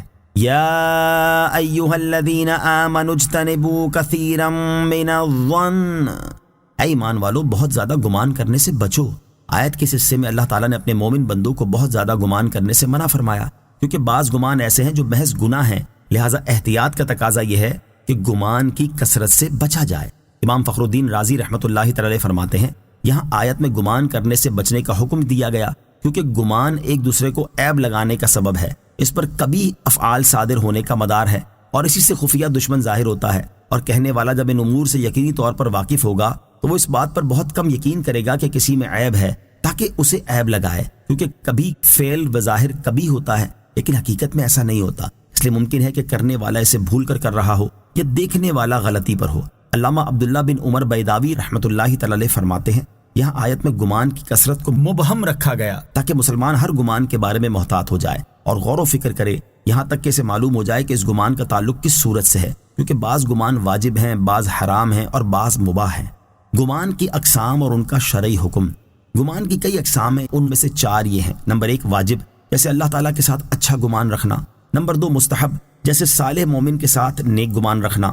نمبر 3 ممنوع حرام، جیسے اللہ تعالیٰ کے ساتھ برا گمان کرنا اور یوں ہی مومن کے ساتھ برا گمان کرنا۔ نمبر 4 جائز، جیسے فاسق معلن کے ساتھ ایسا گمان کرنا جیسے افعال اس سے ظہور میں آتے ہوں۔ حضرت سفیان ثوری رضی اللہ تعالیٰ عنہ فرماتے ہیں، گمان 2 طرح کا ہے، ایک وہ کہ دل میں آئے اور زبان سے بھی کہہ دیا جائے، یہ اگر مسلمان پر برائی کے ساتھ ہے تو گناہ ہے۔ دوسرا یہ کہ دل میں آئے اور زبان سے نہ کہا جائے، یہ اگرچہ گناہ نہیں مگر اس سے بھی دل کو خالی کرنا ضروری ہے۔ یہاں بطور خاص بدگمانی کے شرعی حکم کی تفصیل سماعت کیجیے۔ چنانچہ اعلیٰ حضرت امام احمد رضا خان رحمۃ اللہ تعالی فرماتے ہیں، مسلمان پر بدگمانی خود حرام ہے جب تک ثبوت شرعی نہ ہو۔ دوسرے مقام پر فرماتے ہیں، مسلمانوں پر بدگمانی حرام اور حتی الامکان اس کے قول و فعل کو وجہ صحیح پر حمل واجب ہے۔ صدر الشریعہ مفتی امجد علی اعظمی رحمۃ اللہ تعالی فرماتے ہیں، بے شک مسلمان پر بدگمانی حرام ہے مگر جب کہ کسی قرینے سے اس کا ایسا ہونا ثابت ہوتا ہو جیسا اس کے بارے میں گمان کیا تو اب حرام نہیں۔ مثلا کسی کو شراب بنانے کی بھٹی میں آتے جاتے دیکھ کر اسے شراب خور گمان کیا تو اس کا قصور نہیں بلکہ بھٹی میں آنے جانے والے کا قصور ہے، کیونکہ اس نے موضع تہمت یعنی تہمت لگانے کی جگہ سے کیوں اجتناب نہ کیا۔ صدر الافاضل مفتی نعیم الدین مراد آبادی رحمۃ اللہ تعالی فرماتے ہیں، مومن صالح کے ساتھ برا گمان ممنوع ہے، اسی طرح اس کا کوئی کلام سن کر فاسد معنی مراد لینا باوجود یہ کہ اس کے دوسرے صحیح معنی موجود ہوں اور مسلمان کا حال ان کے موافق ہو، یہ بھی گمان بد میں داخل ہے۔ بدگمانی کی مذمت اور اچھا گمان رکھنے کی ترغیب۔ دین اسلام وہ عظیم دین ہے جس میں انسانوں کے باہمی حقوق اور معاشرتی آداب کو خاص اہمیت دی گئی اور ان چیزوں کا خصوصی لحاظ رکھا گیا ہے۔ اس لیے جو چیز انسانی حقوق کو ضائع کرنے کا سبب بنتی ہے اور جو چیز معاشرتی آداب کے برخلاف ہے اس سے دین اسلام نے منع فرمایا اور اس سے بچنے کا تاکید کے ساتھ حکم دیا ہے۔ جیسے ان اشیاء میں سے ایک چیز بدگمانی ہے جو کہ انسانی حقوق کی پامالی کا بہت بڑا سبب اور معاشرتی آداب کے انتہائی برخلاف ہے، اس سے دین اسلام میں خاص طور پر منع کیا گیا ہے۔ چنانچہ قرآن مجید میں ایک اور مقام پر اللہ تعالیٰ ارشاد فرماتا ہے، وَلَا تَقْفُ مَا لَيْسَ لَكَ بِهِ عِلْمٌ إِنَّ السَّمْعَ وَالْبَصَرَ وَالْفُؤَادَ كُلُّ أُولَئِكَ كَانَ عَنْهُ مَسْئُولًا۔ ترجمہ، اور اس بات کے پیچھے نہ پڑ جس کا تجھے علم نہیں، بے شک کان اور آنکھ اور دل ان سب کے بارے میں سوال کیا جائے گا۔ اور حضرت ابو ہریرہ رضی اللہ تعالیٰ عنہ سے روایت ہے، رسول اللہ صلی اللہ تعالیٰ علیہ وسلم نے ارشاد فرمایا، اپنے آپ کو بدگمانی سے بچاؤ کہ بدگمانی بدترین جھوٹ ہے۔ ایک دوسرے کے ظاہری اور باطنی عیب مت تلاش کرو، حرص نہ کرو، حسد نہ کرو، بغض نہ کرو، ایک دوسرے سے روح گردانی نہ کرو، اور اے اللہ کے بندو بھائی بھائی ہو جاؤ۔ اللہ تعالیٰ ہمیں ایک دوسرے کے بارے میں بدگمانی کرنے سے بچنے کی توفیق عطا فرمائے، آمین۔ بدگمانی کے دینی اور دنیاوی نقصانات۔ یہاں بدگمانی کے دینی اور دنیاوی نقصانات بھی سماعت کیجیے تاکہ بدگمانی سے بچنے کی ترغیب ملے۔ چنانچہ اس کے 4 دینی نقصانات یہ ہیں۔ نمبر 1، جس کے بارے میں بدگمانی کی اگر اس کے سامنے اس کا اظہار کر دیا تو اس کی دل آزاری ہو سکتی ہے۔ اور شرعی اجازت کے بغیر مسلمان کے دل آزاری حرام ہے۔ نمبر 2، اگر اس کی غیر موجودگی میں دوسرے کے سامنے اپنے برے گمان کا اظہار کیا تو یہ غیبت ہو جائے گی اور مسلمان کی غیبت کرنا حرام ہے۔ نمبر 3، بدگمانی کرنے والا محض اپنے گمان پر صبر نہیں کرتا بلکہ وہ اس کے عیب تلاش کرنے میں لگ جاتا ہے، اور کسی مسلمان کے عیبوں کو تلاش کرنا ناجائز و گناہ ہے۔ نمبر 4، بدگمانی کرنے سے بغض اور حسد جیسے خطرناک امراض پیدا ہوتے ہیں، اور اس کے 2 بڑے دنیاوی نقصانات یہ ہیں۔ نمبر 1، بدگمانی کرنے سے 2 بھائیوں میں دشمنی پیدا ہو جاتی ہے، ساس اور بہو ایک دوسرے کے خلاف ہو جاتے ہیں، شوہر اور بیوی میں ایک دوسرے پر اعتماد ختم ہو جاتا اور بات بات پر آپس میں لڑائی رہنے لگتی ہے، اور آخر کار ان میں طلاق اور جدائی کی نوبت آ جاتی ہے۔ بھائی اور بہن کے درمیان تعلقات ٹوٹ جاتے ہیں اور یوں ایک ہنستا بستا گھر اجڑ کر رہ جاتا ہے۔ نمبر 2، دوسروں کے لیے برے خیالات رکھنے والے افراد پر فالج اور دل کی بیماریوں کا خطرہ زیادہ ہو جاتا ہے، جیسا کہ حال ہی میں امریکن ہارٹ ایسوسی ایشن کی جانب سے جاری کردہ ایک تحقیقی رپورٹ میں یہ انکشاف کیا گیا ہے کہ وہ افراد جو دوسروں کے لیے مخالفانہ سوچ رکھتے ہیں اور اس کی وجہ سے ذہنی دباؤ کا شکار اور غصے میں رہتے ہیں، ان میں دل کی بیماریوں اور فالج کا خطرہ 86% بڑھ جاتا ہے۔ بدگمانی کا علاج۔ امام محمد غزالی رحمۃ اللہ تعالی علیہ فرماتے ہیں، شیطان آدمی کے دل میں بدگمانی ڈالتا ہے تو مسلمان کو چاہیے کہ وہ شیطان کی تصدیق نہ کرے اور اس کو خوش نہ کرے، حتیٰ کہ اگر کسی کے منہ سے شراب کی بو آ رہی ہو تو پھر بھی اس پر حد لگانا جائز نہیں، کیونکہ ہو سکتا ہے اس نے شراب کا ایک گھونٹ پی کر کلی کر دی ہو، یا کسی نے اس کو جبرن شراب پلا دی ہو، اور اس کا احتمال ہے تو وہ دل سے بدگمانی کی تصدیق کر کے شیطان کو خوش نہ کرے۔ اگرچہ مذکورہ صورت میں بدگمانی کا گناہ نہیں ہوگا، لیکن بچنے میں پھر بھی بھلائی ہی ہے۔ وَلَا تَجَسَّسُوا، اور جستجو نہ کرو۔ اس آیت میں دوسرا حکم یہ دیا گیا کہ مسلمانوں کی عیب جوئی نہ کرو اور ان کے پوشیدہ حال کی جستجو میں نہ رہو جسے اللہ تعالیٰ نے اپنی ستاری سے چھپایا ہے۔ مسلمانوں کے عیب تلاش کرنے کی ممانعت۔ اس آیت سے معلوم ہوا کہ مسلمانوں کے پوشیدہ عیب تلاش کرنا اور انہیں بیان کرنا ممنوع ہے۔ یہاں اسی سے متعلق ایک عبرت انگیز حدیث پاک ملاحظہ ہو۔ چنانچہ حضرت ابو برزہ اسلمی رضی اللہ تعالیٰ عنہ سے روایت ہے، رسول اللہ صلی اللہ تعالیٰ علیہ وسلم نے فرمایا، اے ان لوگوں کے گروہ جو زبان سے ایمان لائے اور ایمان ان کے دلوں میں داخل نہیں ہوا، مسلمانوں کی غیبت نہ کرو اور ان کی چھپی ہوئی باتوں کی ٹٹول نہ کرو، اس لیے کہ جو شخص اپنے مسلمان بھائی کی چھپی ہوئی چیز کی ٹٹول کرے گا، اللہ تعالیٰ اس کی پوشیدہ چیز کی ٹٹول کرے گا، یعنی اسے ظاہر کر دے گا، اور جس کی اللہ عز و جل ٹٹول کرے گا یعنی عیب ظاہر کرے گا، اس کو رسوا کر دے گا، اگرچہ وہ اپنے مکان کے اندر ہو۔ اس سے معلوم ہوا کہ مسلمانوں کی غیبت کرنا اور ان کے عیب تلاش کرنا منافق کا شعار ہے، اور عیب تلاش کرنے کا انجام ذلت و رسوائی ہے، کیونکہ جو شخص کسی دوسرے مسلمان کے عیب تلاش کر رہا ہے لیکن اس میں بھی کوئی نہ کوئی عیب ضرور ہوگا، اور ممکن ہے کہ وہ عیب ایسا ہو جس کے ظاہر ہونے سے وہ معاشرے میں ذلیل و خوار ہو جائے۔ لہٰذا عیب تلاش کرنے والوں کو اس بات سے ڈرنا چاہیے کہ ان کی اس حرکت کی بنا پر کہیں اللہ تعالیٰ ان کے وہ پوشیدہ عیوب ظاہر نہ فرما دے جس سے وہ ذلت و رسوائی سے دوچار ہو جائیں۔ عیب چھپانے کے 2 فضائل۔ یہاں موضوع کی مناسبت سے مسلمانوں کے عیب چھپانے کے 2 فضائل سماعت کیجیے۔ نمبر 1، حضرت عبداللہ ابن عمر رضی اللہ تعالیٰ عنہ سے روایت ہے، رسول کریم صلی اللہ تعالیٰ علیہ وسلم نے ارشاد فرمایا، جس نے کسی مسلمان کے عیب پر پردہ رکھا، اللہ تعالیٰ قیامت کے دن اس کے عیوب پر پردہ رکھے گا۔ نمبر 2، حضرت عقبہ بن عامر رضی اللہ تعالیٰ عنہ سے روایت ہے، رسول اللہ صلی اللہ تعالیٰ علیہ وسلم نے ارشاد فرمایا، جو شخص ایسی چیز دیکھے جس کو چھپانا چاہیے اور اس نے پردہ ڈال دیا یعنی چھپا دی، تو ایسا ہے جیسے موعودہ یعنی زندہ زمین میں دبا دی جانے والی بچی کو زندہ کیا۔ اللہ تعالیٰ ہمیں بھی اپنے مسلمان بھائیوں کے عیب چھپانے کی توفیق عطا فرمائے، آمین۔ لوگوں کے عیب تلاش کرنے کی بجائے اپنے عیبوں کی اصلاح کی جائے۔ جو شخص لوگوں کے عیب تلاش کرنے میں رہتا ہے اسے خاص طور پر اور تمام لوگوں کو عمومی طور پر چاہیے کہ کسی کے عیب تلاش کرنے کی بجائے اپنے اندر موجود عیبوں کو تلاش کرنے اور ان کی اصلاح کرنے کی کوشش کریں کہ اسی میں ان کی اور دوسروں کی دنیا و آخرت کا بھلا ہے۔ حضرت ابو ہریرہ رضی اللہ تعالیٰ عنہ سے روایت ہے، رسول اللہ صلی اللہ تعالیٰ علیہ وسلم نے ارشاد فرمایا، تم میں سے کوئی شخص اپنے بھائی کی آنکھ میں تنکا دیکھتا ہے اور اپنی آنکھ کو بھول جاتا ہے۔ حضرت عبداللہ ابن عباس رضی اللہ تعالیٰ عنہ فرماتے ہیں، جب تم اپنے ساتھی کے عیب ذکر کرنے کا ارادہ کرو تو اس وقت اپنے عیبوں کو یاد کرو۔ اللہ تعالیٰ ہمیں دوسروں کے عیب تلاش کرنے سے بچنے، اپنے عیبوں کو تلاش کرنے اور ان کی اصلاح کرنے کی توفیق عطا فرمائے، آمین۔ انسان کی عزت و حرمت کی حفاظت میں اسلام کا کردار۔ دین اسلام کی نظر میں ایک انسان کی عزت و حرمت کی قدر بہت زیادہ ہے، اور اگر وہ انسان مسلمان بھی ہو تو اس کی عزت و حرمت کی قدر اسلام کی نظر میں مزید بڑھ جاتی ہے۔ اسی لیے دین اسلام نے ان تمام افعال سے بچنے کا حکم دیا ہے جن سے کسی انسان کی عزت و حرمت پامال ہوتی ہو۔ ان افعال میں سے ایک فعل کسی کے عیب تلاش کرنا اور اسے دوسروں کے سامنے بیان کر دینا ہے، جس کا انسانوں کی عزت و حرمت ختم کرنے میں بہت بڑا کردار ہے۔ اس وجہ سے جہاں اس شخص کو ذلت و رسوائی کا سامنا کرنا پڑتا ہے جس کا عیب لوگوں کے سامنے ظاہر ہو جائے، وہیں وہ شخص بھی لوگوں کی نفرت اور ملامت کا سامنا کرتا ہے جو عیب تلاش کرنے اور انہیں ظاہر کرنے میں لگا رہتا ہے۔ یوں عیب تلاش کرنے والے اور جس کا عیب بیان کیا گیا دونوں کی عزت و حرمت چلی جاتی ہے۔ اس لیے دین اسلام نے عیبوں کی تلاش میں رہنے اور انہیں لوگوں کے سامنے شرعی اجازت کے بغیر بیان کرنے سے منع کیا اور اس سے باز نہ آنے والوں کو سخت وعیدیں سنائیں تاکہ ان وعیدوں سے ڈر کر لوگ اس برے فعل سے باز آ جائیں اور سب کی عزت و حرمت کی حفاظت ہو۔ وَلَا يَغْتَبْ بَعْضُكُمْ بَعْضًا، اور ایک دوسرے کی غیبت نہ کرو۔ اس آیت میں تیسرا حکم یہ دیا گیا کہ ایک دوسرے کی غیبت نہ کرو۔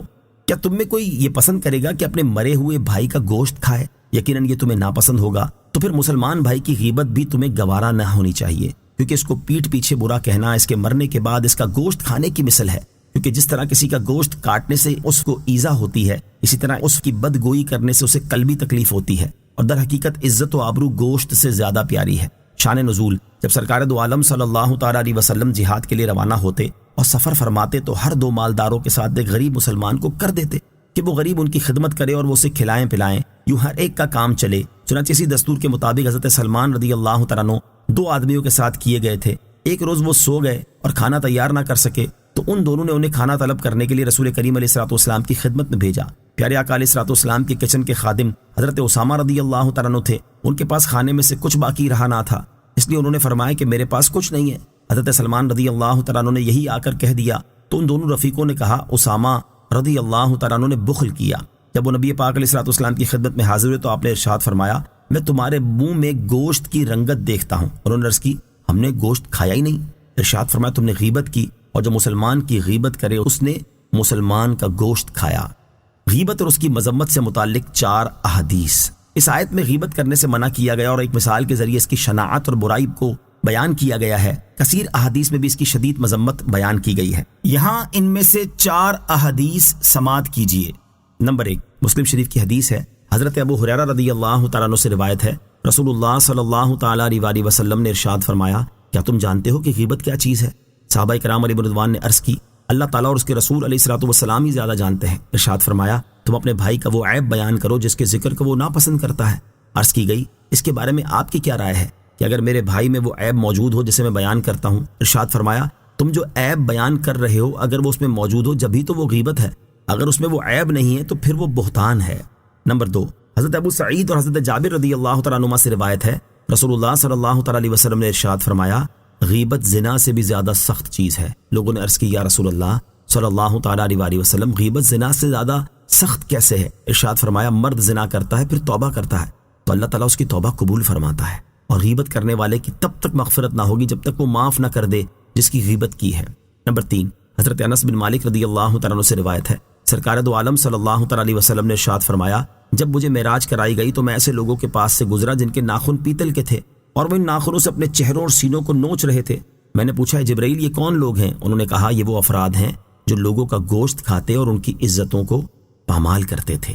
نمبر 4 حضرت ابو ہریرہ رضی اللہ تعالیٰ عنہ سے روایت ہے کہ رسول اللہ صلی اللہ تعالیٰ علیہ وسلم نے ارشاد فرمایا جس نے دنیا میں اپنے بھائی کا گوشت کھایا اس کے پاس قیامت کے دن اس کے بھائی کا گوشت لایا جائے گا اور اس سے کہا جائے گا تم جس طرح دنیا میں اپنے مردہ بھائی کا گوشت کھاتے تھے اب زندہ کا گوشت کھاؤ۔ وہ چیخ مارتا ہوا اور منہ بگاڑتا ہوا کھائے گا۔ سر دست یہ 4 احادیث ذکر کی ہیں۔ ہر مسلمان کو چاہیے کہ وہ انہیں غور سے سنے اور غیبت سے بچنے کی بھرپور کوشش کرے۔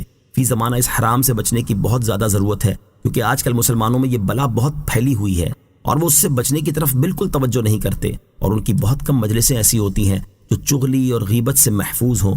اللہ تعالیٰ ہمیں غیبت جیسی خطرناک باطنی بیماری سے محفوظ فرمائے۔ غیبت کی تعریف اور اس سے متعلق 5 شرعی مسائل۔ صدر الشریعہ مفتی امجد علی اعظمی رحمۃ اللہ تعالی فرماتے ہیں غیبت کے یہ معنی ہے کہ کسی شخص کے پوشیدہ عیب کو جس کو وہ دوسروں کے سامنے ظاہر ہونا پسند نہ کرتا ہو اس کی برائی کرنے کے طور پہ ذکر کرنا، اور اگر اس میں وہ بات ہی نہ ہو تو یہ غیبت نہیں بلکہ بہتان ہے۔ غیبت سے متعلق 5 شرعی مسائل سماعت کیجیے۔ نمبر 1 غیبت جس طرح زبان سے ہوتی ہے اسی طرح فعل سے بھی ہوتی ہے۔ صراحت کے ساتھ برائی کی جائے یا تعریض و کنایہ کے ساتھ ہو سب صورتیں حرام ہیں۔ برائی کو جس نوعیت سے سمجھائے گا سب غیبت میں داخل ہے۔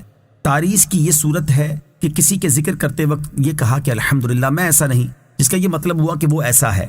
کسی کی برائی لکھ دی، یہ بھی غیبت ہے۔ سر وغیرہ کی حرکت بھی غیبت ہو سکتی ہے، مثلا کسی کی خوبیوں کا تذکرہ تھا، اس نے سر کے اشارے سے بتانا چاہا کہ اس میں جو کچھ برائیاں ہیں ان سے تم واقف نہیں، ہونٹوں اور آنکھوں اور بھووں اور زبان یا ہاتھ کے اشارے سے بھی غیبت ہو سکتی ہے۔ نمبر 2، ایک صورت غیبت کی نقل ہے، مثلا کسی لنگڑے کی نقل کرے اور لنگڑا کر چلے، یا جس چال سے کوئی چلتا ہے اس کی نقل اتاری جائے، یہ بھی غیبت ہے، بلکہ زبان سے کہہ دینے سے یہ زیادہ برا ہے، کیونکہ نقل کرنے میں پوری تصویر کشی اور بات کو سمجھانا پایا جاتا ہے، جبکہ کہنے میں وہ بات نہیں ہوتی۔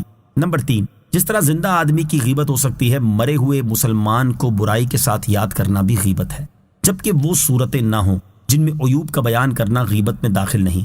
مسلم کی غیبت جس طرح حرام ہے، کافر ذمی کی بھی ناجائز ہے، کہ ان کے حقوق بھی مسلم کی طرح ہیں، جبکہ کافر حربی کی برائی کرنا غیبت نہیں۔ نمبر 4، کسی کی برائی اس کے سامنے کرنا اگر غیبت میں داخل نہ بھی ہو، جبکہ غیبت میں پیٹھ پیچھے برائی کرنا معتبر ہو، مگر یہ اس سے بڑھ کر حرام ہے، کیونکہ غیبت میں جو وجہ ہے وہ یہ ہے کہ ایذائے مسلم ہے، وہ یہاں بدرجہ اولا پائی جاتی ہے۔ غیبت میں تو یہ احتمال ہے کہ اسے اطلاع ملے یا نہ ملے، اگر اسے اطلاع نہ ہوئی تو ایذا بھی نہ ہوئی، مگر احتمال ایذا کو یہاں ایذا قرار دے کر شرع مطہر نے حرام کیا، اور منہ پر اس کی مذمت کرنا تو حقیقتاً ایذا ہے، پھر یہ کیوں حرام نہ ہو؟ صدر الشریعہ مفتی امجد علی اعظمی رحمۃ اللہ تعالی علیہ فرماتے ہیں، بعض لوگوں سے جب کہا جاتا ہے کہ تم فلاں کی غیبت کیوں کرتے ہو، وہ نہایت دلیری کے ساتھ یہ کہتے ہیں کہ مجھے اس کا ڈر آ پڑا ہے، چلو میں اس کے منہ پر یہ باتیں کہہ دوں گا۔ ان کو یہ معلوم ہونا چاہیے کہ پیٹھ پیچھے اس کی برائی کرنا غیبت و حرام، اور منہ پر کہو گے تو یہ دوسرا حرام ہوگا۔ اگر تم اس کے سامنے کہنے کی جرت رکھتے ہو تو اس کی وجہ سے غیبت حلال نہیں ہوگی۔ نمبر 5، جس کے سامنے کسی کی غیبت کی جائے اسے لازم ہے کہ زبان سے انکار کر دے، مثلا کہہ دے کہ میرے سامنے اس کی برائی نہ کرو۔ اگر زبان سے انکار کرنے میں اس کو خوف و اندیشہ ہے تو دل سے اسے برا جانے، اور اگر ممکن ہو تو یہ شخص جس کے سامنے برائی کی جا رہی ہے وہاں سے اٹھ جائے، یا اس بات کو کاٹ کر کوئی دوسری بات شروع کر دے۔ ایسا نہ کرنے میں سننے والا بھی گناہ گار ہوگا، غیبت کا سننے والا بھی غیبت کرنے والے کے حکم میں ہے۔ غیبت سے توبہ اور معافی سے متعلق 5 شرعی مسائل، یہاں غیبت سے توبہ اور معافی سے متعلق 5 شرعی مسائل بھی سماعت کیجیے۔ نمبر 1، جس کی غیبت کی اگر اس کو اس کی خبر ہو گئی تو اس سے معافی مانگنی ضروری ہے، اور یہ بھی ضروری ہے کہ اس کے سامنے یہ کہے کہ میں نے تمہاری اس طرح غیبت یا برائی کی، تو معاف کر دو، اس سے معاف کرائے اور توبہ کرے، تب اس سے بری ذمہ ہوگا، اور اگر اس کو خبر نہ ہوئی تو توبہ اور ندامت کافی ہے۔ نمبر 2، جس کی غیبت کی ہے اسے خبر نہ ہوئی اور اس نے توبہ کر لی، اس کے بعد اسے خبر ملی کہ فلاں نے میری غیبت کی ہے، آیا اس کی توبہ صحیح ہے یا نہیں؟ اس میں علماء کے 2 قول ہیں۔ ایک قول یہ ہے کہ وہ توبہ صحیح ہے، اللہ تعالیٰ دونوں کی مغفرت فرما دے گا، جس نے غیبت کی اس کی مغفرت توبہ سے ہوئی، اور جس کی غیبت کی گئی اس کو جو تکلیف پہنچی اور اس نے درگزر کیا، اس وجہ سے اس کی مغفرت ہو جائے گی۔ اور بعض علماء یہ فرماتے ہیں کہ اس کی توبہ معلق رہے گی، اگر وہ شخص جس کی غیبت ہوئی خبر پہنچنے سے پہلے ہی مر گیا تو توبہ صحیح ہے، اور توبہ کے بعد اسے خبر پہنچ گئی تو صحیح نہیں، جب تک اس سے معاف نہ کرائے۔ بہتان کی صورت میں توبہ کرنا اور معافی مانگنا ضروری ہے، بلکہ جن کے سامنے بہتان باندھا ہے ان کے پاس جا کر یہ کہنا ضرور ہے کہ میں نے جھوٹ کہا تھا جو فلاں پر میں نے بہتان باندھا تھا۔ نمبر 3، معافی مانگنے میں ضرور ہے کہ غیبت کے مقابل میں اس کی ثنائے حسن یعنی اچھی تعریف کرے، اور اس کے ساتھ اظہار محبت کرے کہ اس کے دل سے یہ بات جاتی رہے، اور فرض کرو اس نے زبان سے معاف کر دیا مگر اس کا دل اس سے خوش نہ ہوا، تو اس کا معافی مانگنا اور اظہار محبت کرنا غیبت کی برائی کے مقابل ہو جائے گا اور آخرت میں مواخذہ نہ ہوگا۔ نمبر 4، اس نے معافی مانگی اور اس نے معاف کر دیا، مگر اس نے سچائی اور خلوص دل سے معافی نہیں مانگی تھی، محض ظاہری اور نمائشی یہ معافی تھی، تو ہو سکتا ہے کہ آخرت میں مواخذہ ہو، کیونکہ اس نے یہ سمجھ کر معاف کیا تھا کہ یہ خلوص کے ساتھ معافی مانگ رہا ہے۔ نمبر 5، امام غزالی رحمۃ اللہ تعالی یہ فرماتے ہیں کہ جس کی غیبت کی وہ مر گیا یا کہیں غائب ہو گیا، اس سے کیوں کر معافی مانگے؟ یہ معاملہ بہت دشوار ہو گیا، اس کو چاہیے کہ نیک کام کی کثرت کرے، تاکہ اگر اس کی نیکیاں غیبت کے بدلے میں اسے دے دی جائیں جب بھی اس کے پاس نیکیاں باقی رہ جائیں۔ نوٹ: غیبت سے متعلق مزید شرعی مسائل جاننے کے لیے بہار شریعت جلد 3 صفحہ 532 تا 539 کا مطالعہ فرمائیں۔ یا ایہا الناس انا خلقناکم من ذکر وانثی وجعلناکم شعوبا وقبائل لتعارفوا ان اکرمکم عند اللہ اتقاکم ان اللہ علیم خبیر۔ ترجمہ: اے لوگو، ہم نے تمہیں ایک مرد اور ایک عورت سے پیدا کیا اور تمہیں قومیں اور قبیلے بنایا تاکہ تم آپس میں پہچان رکھو۔ بے شک اللہ کے یہاں تم میں زیادہ عزت والا وہ ہے جو تم میں زیادہ پرہیزگار ہے۔ بے شک اللہ جاننے والا خبردار ہے۔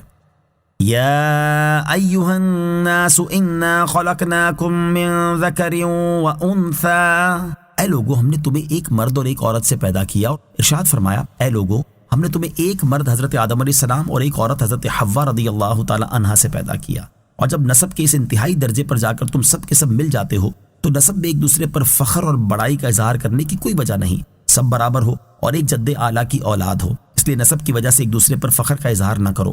اور ہم نے تمہیں مختلف قومیں، قبیلے اور خاندان بنایا تاکہ تم آپس میں ایک دوسرے کی پہچان رکھو اور ایک شخص دوسرے کا نسب جانے، اور اس طرح کوئی اپنے باپ دادا کے سوا دوسرے کی طرف اپنے آپ کو منسوب نہ کرے، نہ یہ کہ اپنے نسب پر فخر کرنے لگ جائے اور دوسروں کی تحقیر کرنا شروع کر دے۔ یاد رہے کہ دنیا میں وہ امور اگرچہ کثیر ہیں کہ جن کی وجہ سے فخر و تکبر کیا جاتا ہے، لیکن نسب ان میں سب سے بڑا امر ہے، کیونکہ مال، حسن اور بزرگی کی وجہ سے کیا جانے والا تکبر ہمیشہ نہیں رہتا، بلکہ ان چیزوں کے ختم ہونے پر تکبر بھی ختم ہو جاتا ہے، جبکہ نسب کی وجہ سے کیا جانے والا تکبر ختم نہیں ہوتا، اس لیے یہاں بطور خاص اسے ذکر کیا گیا۔ نسب کے ذریعے فخر و تکبر کرنے کی مذمت۔ فخر و تکبر کے اسباب میں سے ایک اہم سبب اپنے نسب کے ذریعے دوسروں پر تکبر کرنا ہے۔ اس کے بارے میں امام محمد غزالی رحمۃ اللہ تعالی فرماتے ہیں، جس آدمی کا نسب اچھا ہو وہ دوسرے نسب والوں کو حقیر جانتا ہے، اور بعض لوگ حسب و نسب کے ذریعے اس طرح تکبر کرتے ہیں کہ گویا دوسرے لوگ ان کی ملکیت میں اور ان کے غلام ہیں، وہ ان سے میل جول کرنے اور ان کے پاس بیٹھنے سے نفرت کرتے ہیں، اور اس کا نتیجہ ان کی زبان پر یوں آتا ہے کہ تکبر کرتے ہوئے دوسروں کو گھٹیا قسم کے الفاظ سے پکارتے ہوئے کہتے ہیں، تم کون ہو؟ تمہارا باپ کون ہے؟ میں فلاں کا بیٹا فلاں ہوں، تمہیں مجھ سے بات کرنے یا میری طرف دیکھنے کا کیا حق ہے؟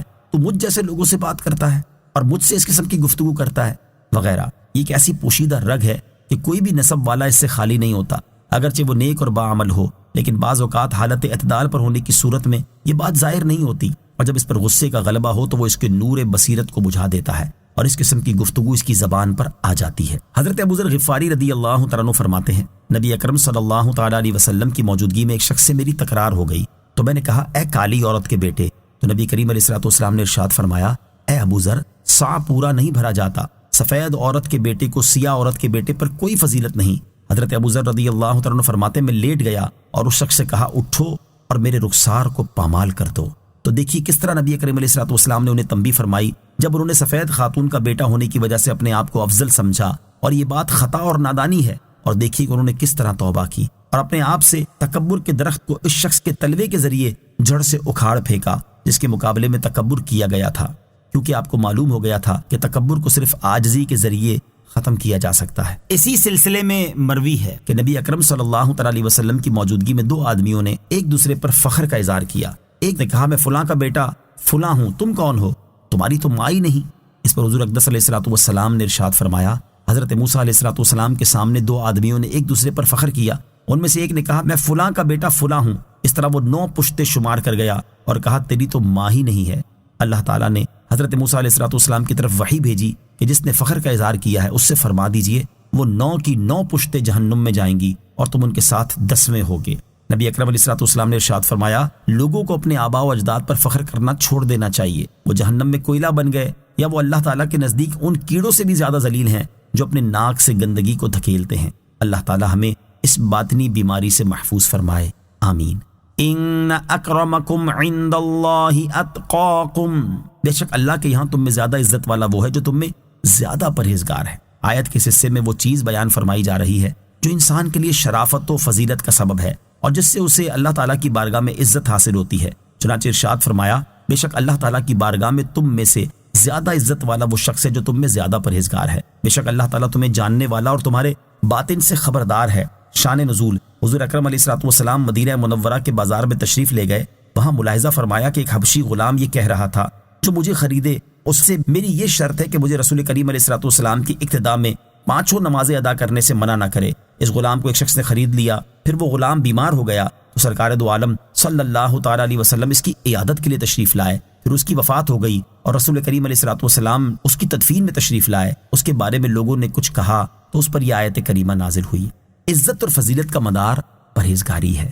اس سے معلوم ہوا کہ اللہ تعالیٰ کی بارگاہ میں عزت و فضیلت کا مدار نسب نہیں بلکہ پرہیزگاری ہے۔ لہٰذا ہر مسلمان کو چاہیے کہ وہ نسب پر فخر کرنے سے بچے اور تقوی و پرہیزگاری اختیار کرے تاکہ اللہ تعالیٰ کی بارگاہ میں اسے عزت و فضیلت نصیب ہو۔ ترغیب کے لیے یہاں اس سے متعلق 3 احادیث سماعت کیجیے۔ نمبر 1، حضرت عبداللہ بن عمر رضی اللہ تعالیٰ عنہما فرماتے ہیں فتح مکہ کے دن حضور اقدس صلی اللہ تعالیٰ علیہ وسلم نے خطبہ دیتے ہوئے ارشاد فرمایا، اے لوگو، اللہ تعالیٰ نے تم سے جاہلیت کا غرور اور ایک دوسرے پر خاندانی فخر دور کر دیا ہے، اور اب صرف دو قسم کے لوگ ہیں۔ نمبر 1 نیک اور متقی شخص جو کہ اللہ تعالیٰ کی بارگاہ میں معزز ہے۔ نمبر 2 گناہگار اور بدبخت آدمی اللہ تعالیٰ کی بارگاہ میں ذلیل و خوار ہے۔ تمام لوگ حضرت آدم علیہ السلام کی اولاد ہیں، اور حضرت آدم علیہ السلام کو اللہ تعالیٰ نے مٹی سے پیدا کیا ہے۔ اللہ تعالیٰ ارشاد فرماتا ہے، یا ایہا الناس انا خلقناکم من ذکر وانثی وجعلناکم شعوبا وقبائل لتعارفوا ان اکرمکم عند اللہ اتقاکم ان اللہ علیم خبیر۔ ترجمہ، اے لوگو، ہم نے تمہیں ایک مرد اور ایک عورت سے پیدا کیا اور تمہیں قومیں اور قبیلے بنایا تاکہ تم آپس میں پہچان رکھو۔ بے شک اللہ کے یہاں تم میں زیادہ عزت والا وہ ہے جو تم میں زیادہ پرہیزگار ہے، بے شک اللہ جاننے والا خبردار ہے۔ نمبر 2 حضرت عطا بن خالد رضی اللہ تعالیٰ عنہ فرماتے ہیں، میں حجۃ الوداع کے دن نبی کریم علیہ السلام کے ممبر اقدس کے نیچے بیٹھا ہوا تھا۔ آپ نے اللہ تعالیٰ کی حمد و ثنا کی، پھر فرمایا، بے شک اللہ تعالیٰ فرماتا ہے، یا ایہا الناس انا خلقناکم من ذکر وانثی وجعلناکم شعوبا وقبائل لتعارفوا ان اکرمکم عند اللہ اتقاکم۔ ترجمہ، اے لوگو، ہم نے تمہیں ایک مرد اور ایک عورت سے پیدا کیا اور تمہیں قومیں اور قبیلے بنایا تاکہ تم آپس میں پہچان رکھو۔ بے شک اللہ کے یہاں تم میں زیادہ عزت والا وہ ہے جو تم میں زیادہ پرہیزگار ہے۔ تو کسی عربی کو عجمی پر کوئی فضیلت حاصل نہیں، اور نہ ہی کسی عجمی کو عربی پر فضیلت حاصل ہے۔ کسی کالے کو گورے پر کوئی فضیلت حاصل نہیں، اور نہ ہی کسی گورے کو کالے پر فضیلت حاصل ہے، بلکہ فضیلت صرف تقوی و پرہیزگاری سے ہے، تو جو متقی اور پرہیزگار ہے وہ افضل ہے۔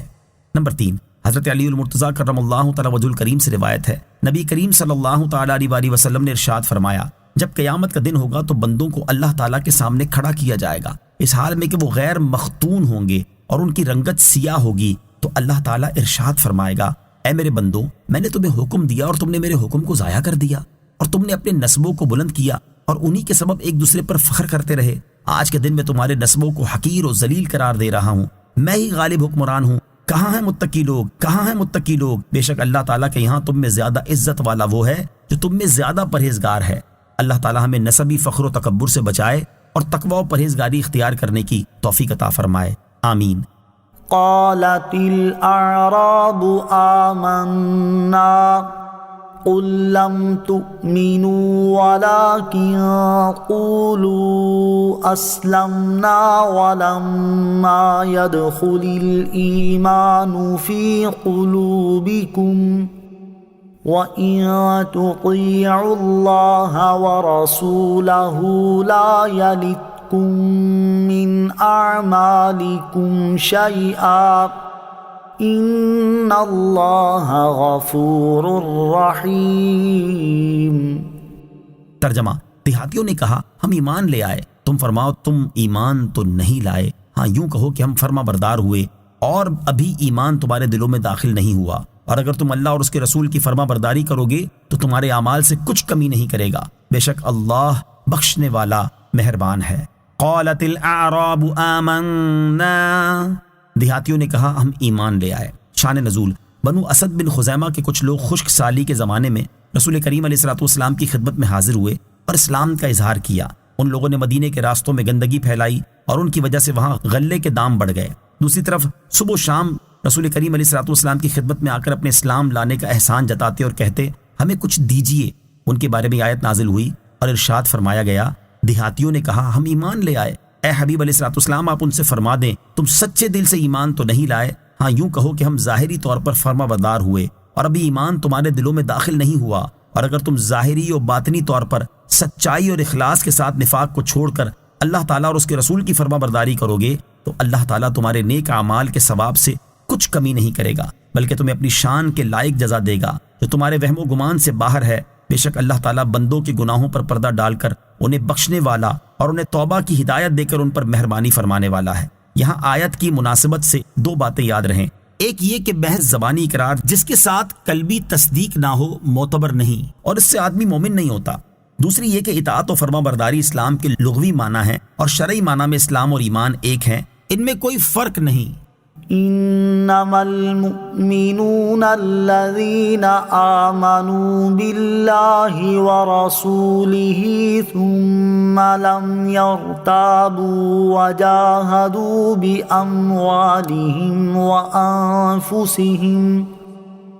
وجاهدوا بأموالهم وأنفسهم في سبيل الله اولئک هم الصادقون۔ ترجمہ: ایمان والے تو وہی ہیں جو اللہ اور اس کے رسول پر ایمان لائے، پھر انہوں نے شک نہ کیا اور اپنی جان اور مال سے اللہ کی راہ میں جہاد کیا، وہی سچے ہیں۔ انما المؤمنون الذین آمنوا باللہ ورسولہ، ایمان والے تو وہی ہیں جو اللہ اور اس کے رسول پر ایمان لائے۔ ایمان کا دعویٰ کرنے والے دیہاتیوں سے فرمایا گیا اگر تم ایمان لانا چاہتے ہو تو یاد رکھو کہ ایمان والے تو وہی ہیں جو اللہ تعالیٰ اور اس کے رسول علیہ الصلوۃ والسلام پر ایمان لائے، پھر انہوں نے اپنے دین و ایمان میں شک نہ کیا اور اپنی جان اور مال سے اللہ تعالیٰ کی راہ میں جہاد کیا، اور یہی لوگ ایمان کے دعوے میں سچے ہیں۔ قل اتعلمون اللہ بدینکم واللہ یعلم ما فی السماوات وما فی الارض واللہ بکل شیء علیم۔ ترجمہ: تم فرماؤ کیا تم اللہ کو اپنا دین بتاتے ہو، حالانکہ اللہ جانتا ہے جو کچھ آسمانوں میں اور جو کچھ زمین میں ہے، اور اللہ سب کچھ جانتا ہے۔ قل اتعلمون اللہ بدینکم، تم فرماؤ کیا تم اللہ کو اپنا دین بتاتے ہو۔ شان نزول: جب اس سے پہلے کہ دونوں آیتیں نازل ہوئی تو دیہاتیوں نے قسمیں کھا کر کہا کہ مخلص مومن ہیں۔ اس پر یہ آیت نازل ہوئی اور سرکار دو عالم علیہ الصلوۃ والسلام کو خطاب فرمایا گیا، اے پیارے حبیب صلی اللہ تعالیٰ علیہ وسلم، آپ ان سے فرما دیں کیا تم اللہ تعالیٰ کو اپنے دین کی خبر دے رہے ہو، حالانکہ جو کچھ آسمانوں اور زمینوں میں موجود ہے اسے اللہ تعالیٰ جانتا ہے اور اس سے کچھ بھی پوشیدہ نہیں ہے، اور اللہ تعالیٰ کی شان یہ ہے کہ وہ سب کچھ جانتا ہے۔ مومن کا ایمان بھی اسے معلوم ہے اور منافق کا نفاق بھی اس کے علم میں ہے، تمہارے بتانے اور خبر دینے کی حاجت نہیں۔ یمنون علیک ان اسلموا قل لا تمنوا علی اسلامکم بل اللہ یمن علیکم ان ہداکم للایمان ان کنتم صادقین۔ ترجمہ: اے محبوب، وہ تم پر احسان جتاتے ہیں کہ وہ مسلمان ہو گئے، تم فرماؤ اپنے اسلام کا احسان مجھ پر نہ رکھو بلکہ اللہ تم پر احسان رکھتا ہے کہ اس نے تمہیں اسلام کی ہدایت دی اگر تم سچے ہو۔ یمنون علیک ان اسلموا، اے محبوب وہ تم پر احسان جتاتے ہیں کہ وہ مسلمان ہو گئے۔ ارشاد فرمایا کہ اے محبوب علیہ الصلوۃ والسلام، یہ لوگ آپ پر احسان جتاتے ہیں کہ مسلمان ہو گئے ہیں تو آپ ان کی یہ غلط فہمی دور کر دیں اور انہیں یہ بتا دیں کہ تم نے اسلام لا کر مجھ پر کوئی احسان نہیں کیا بلکہ اللہ عز و جل نے تم پر احسان کیا کہ تم کو ایمان کی دولت دے دی، ورنہ کافر مرتے تو جہنم میں جاتے اور ہمیشہ کے لیے عذاب کے حقدار ٹھہرتے۔ مخلوق میں سے کسی کا حضور اقدس علیہ الصلوۃ والسلام پر احسان نہیں۔ اس سے معلوم ہوا کہ کسی مخلوق کا حضور پرنور علیہ الصلوۃ والسلام پر احسان نہیں بلکہ سب پر حضور اکرم علیہ الصلوۃ والسلام کا احسان ہے کہ ہمیں جو نعمتیں ملی وہ حضور پرنور علیہ الصلوۃ والسلام کے طفیل ہی ملی۔ اگر تمام جہان کافر ہو جائے تو حضور اقدس صلی اللہ تعالی علیہ وسلم کا کچھ نہیں بگڑتا، اور اگر تمام دنیا مومن و متقی ہو جائے تو حضور اقدس صلی اللہ تعالی علیہ وسلم پر کچھ احسان نہیں۔ اگر ہم سورج سے نور لے لیں تو ہمارا احسان سورج پر نہیں بلکہ اس کا ہم پر احسان ہے۔ ان اللہ یعلم غیب السماوات والارض واللہ بصیر بما تعملون۔ ترجمہ: بے شک اللہ آسمانوں اور زمین کے سب غیب جانتا ہے اور اللہ تمہارے کام دیکھ رہا ہے۔ ان اللہ یعلم غیب السماوات والارض، بے شک اللہ آسمانوں اور زمین کے سب غیب جانتا ہے، یعنی جو علیم و خبیر تمام آسمانوں کے غیوب جانتا ہے اس پر تمہارے دل کے حالات کیسے چھپ سکتے ہیں؟ اس کی بارگاہ میں اپنا ایمان ظاہر کرنا عبث ہے۔ یاد رہے کہ ہم گناہ گاروں کا یہ عرض کرنا کہ اے اللہ عز و جل ہم گناہ گار ہیں، یا اے مولا ہم تیرے حبیب علیہ الصلوۃ والسلام پر ایمان لائے، یہ اللہ تعالیٰ پر ظاہر کرنے کے لیے نہیں بلکہ اس سے بھیک مانگنے کے لیے ہے، لہٰذا یہ آیت ان آیتوں کے خلاف نہیں جن میں اس کے اظہار کا ذکر ہے۔ آمنت باللہ صدق اللہ العظیم۔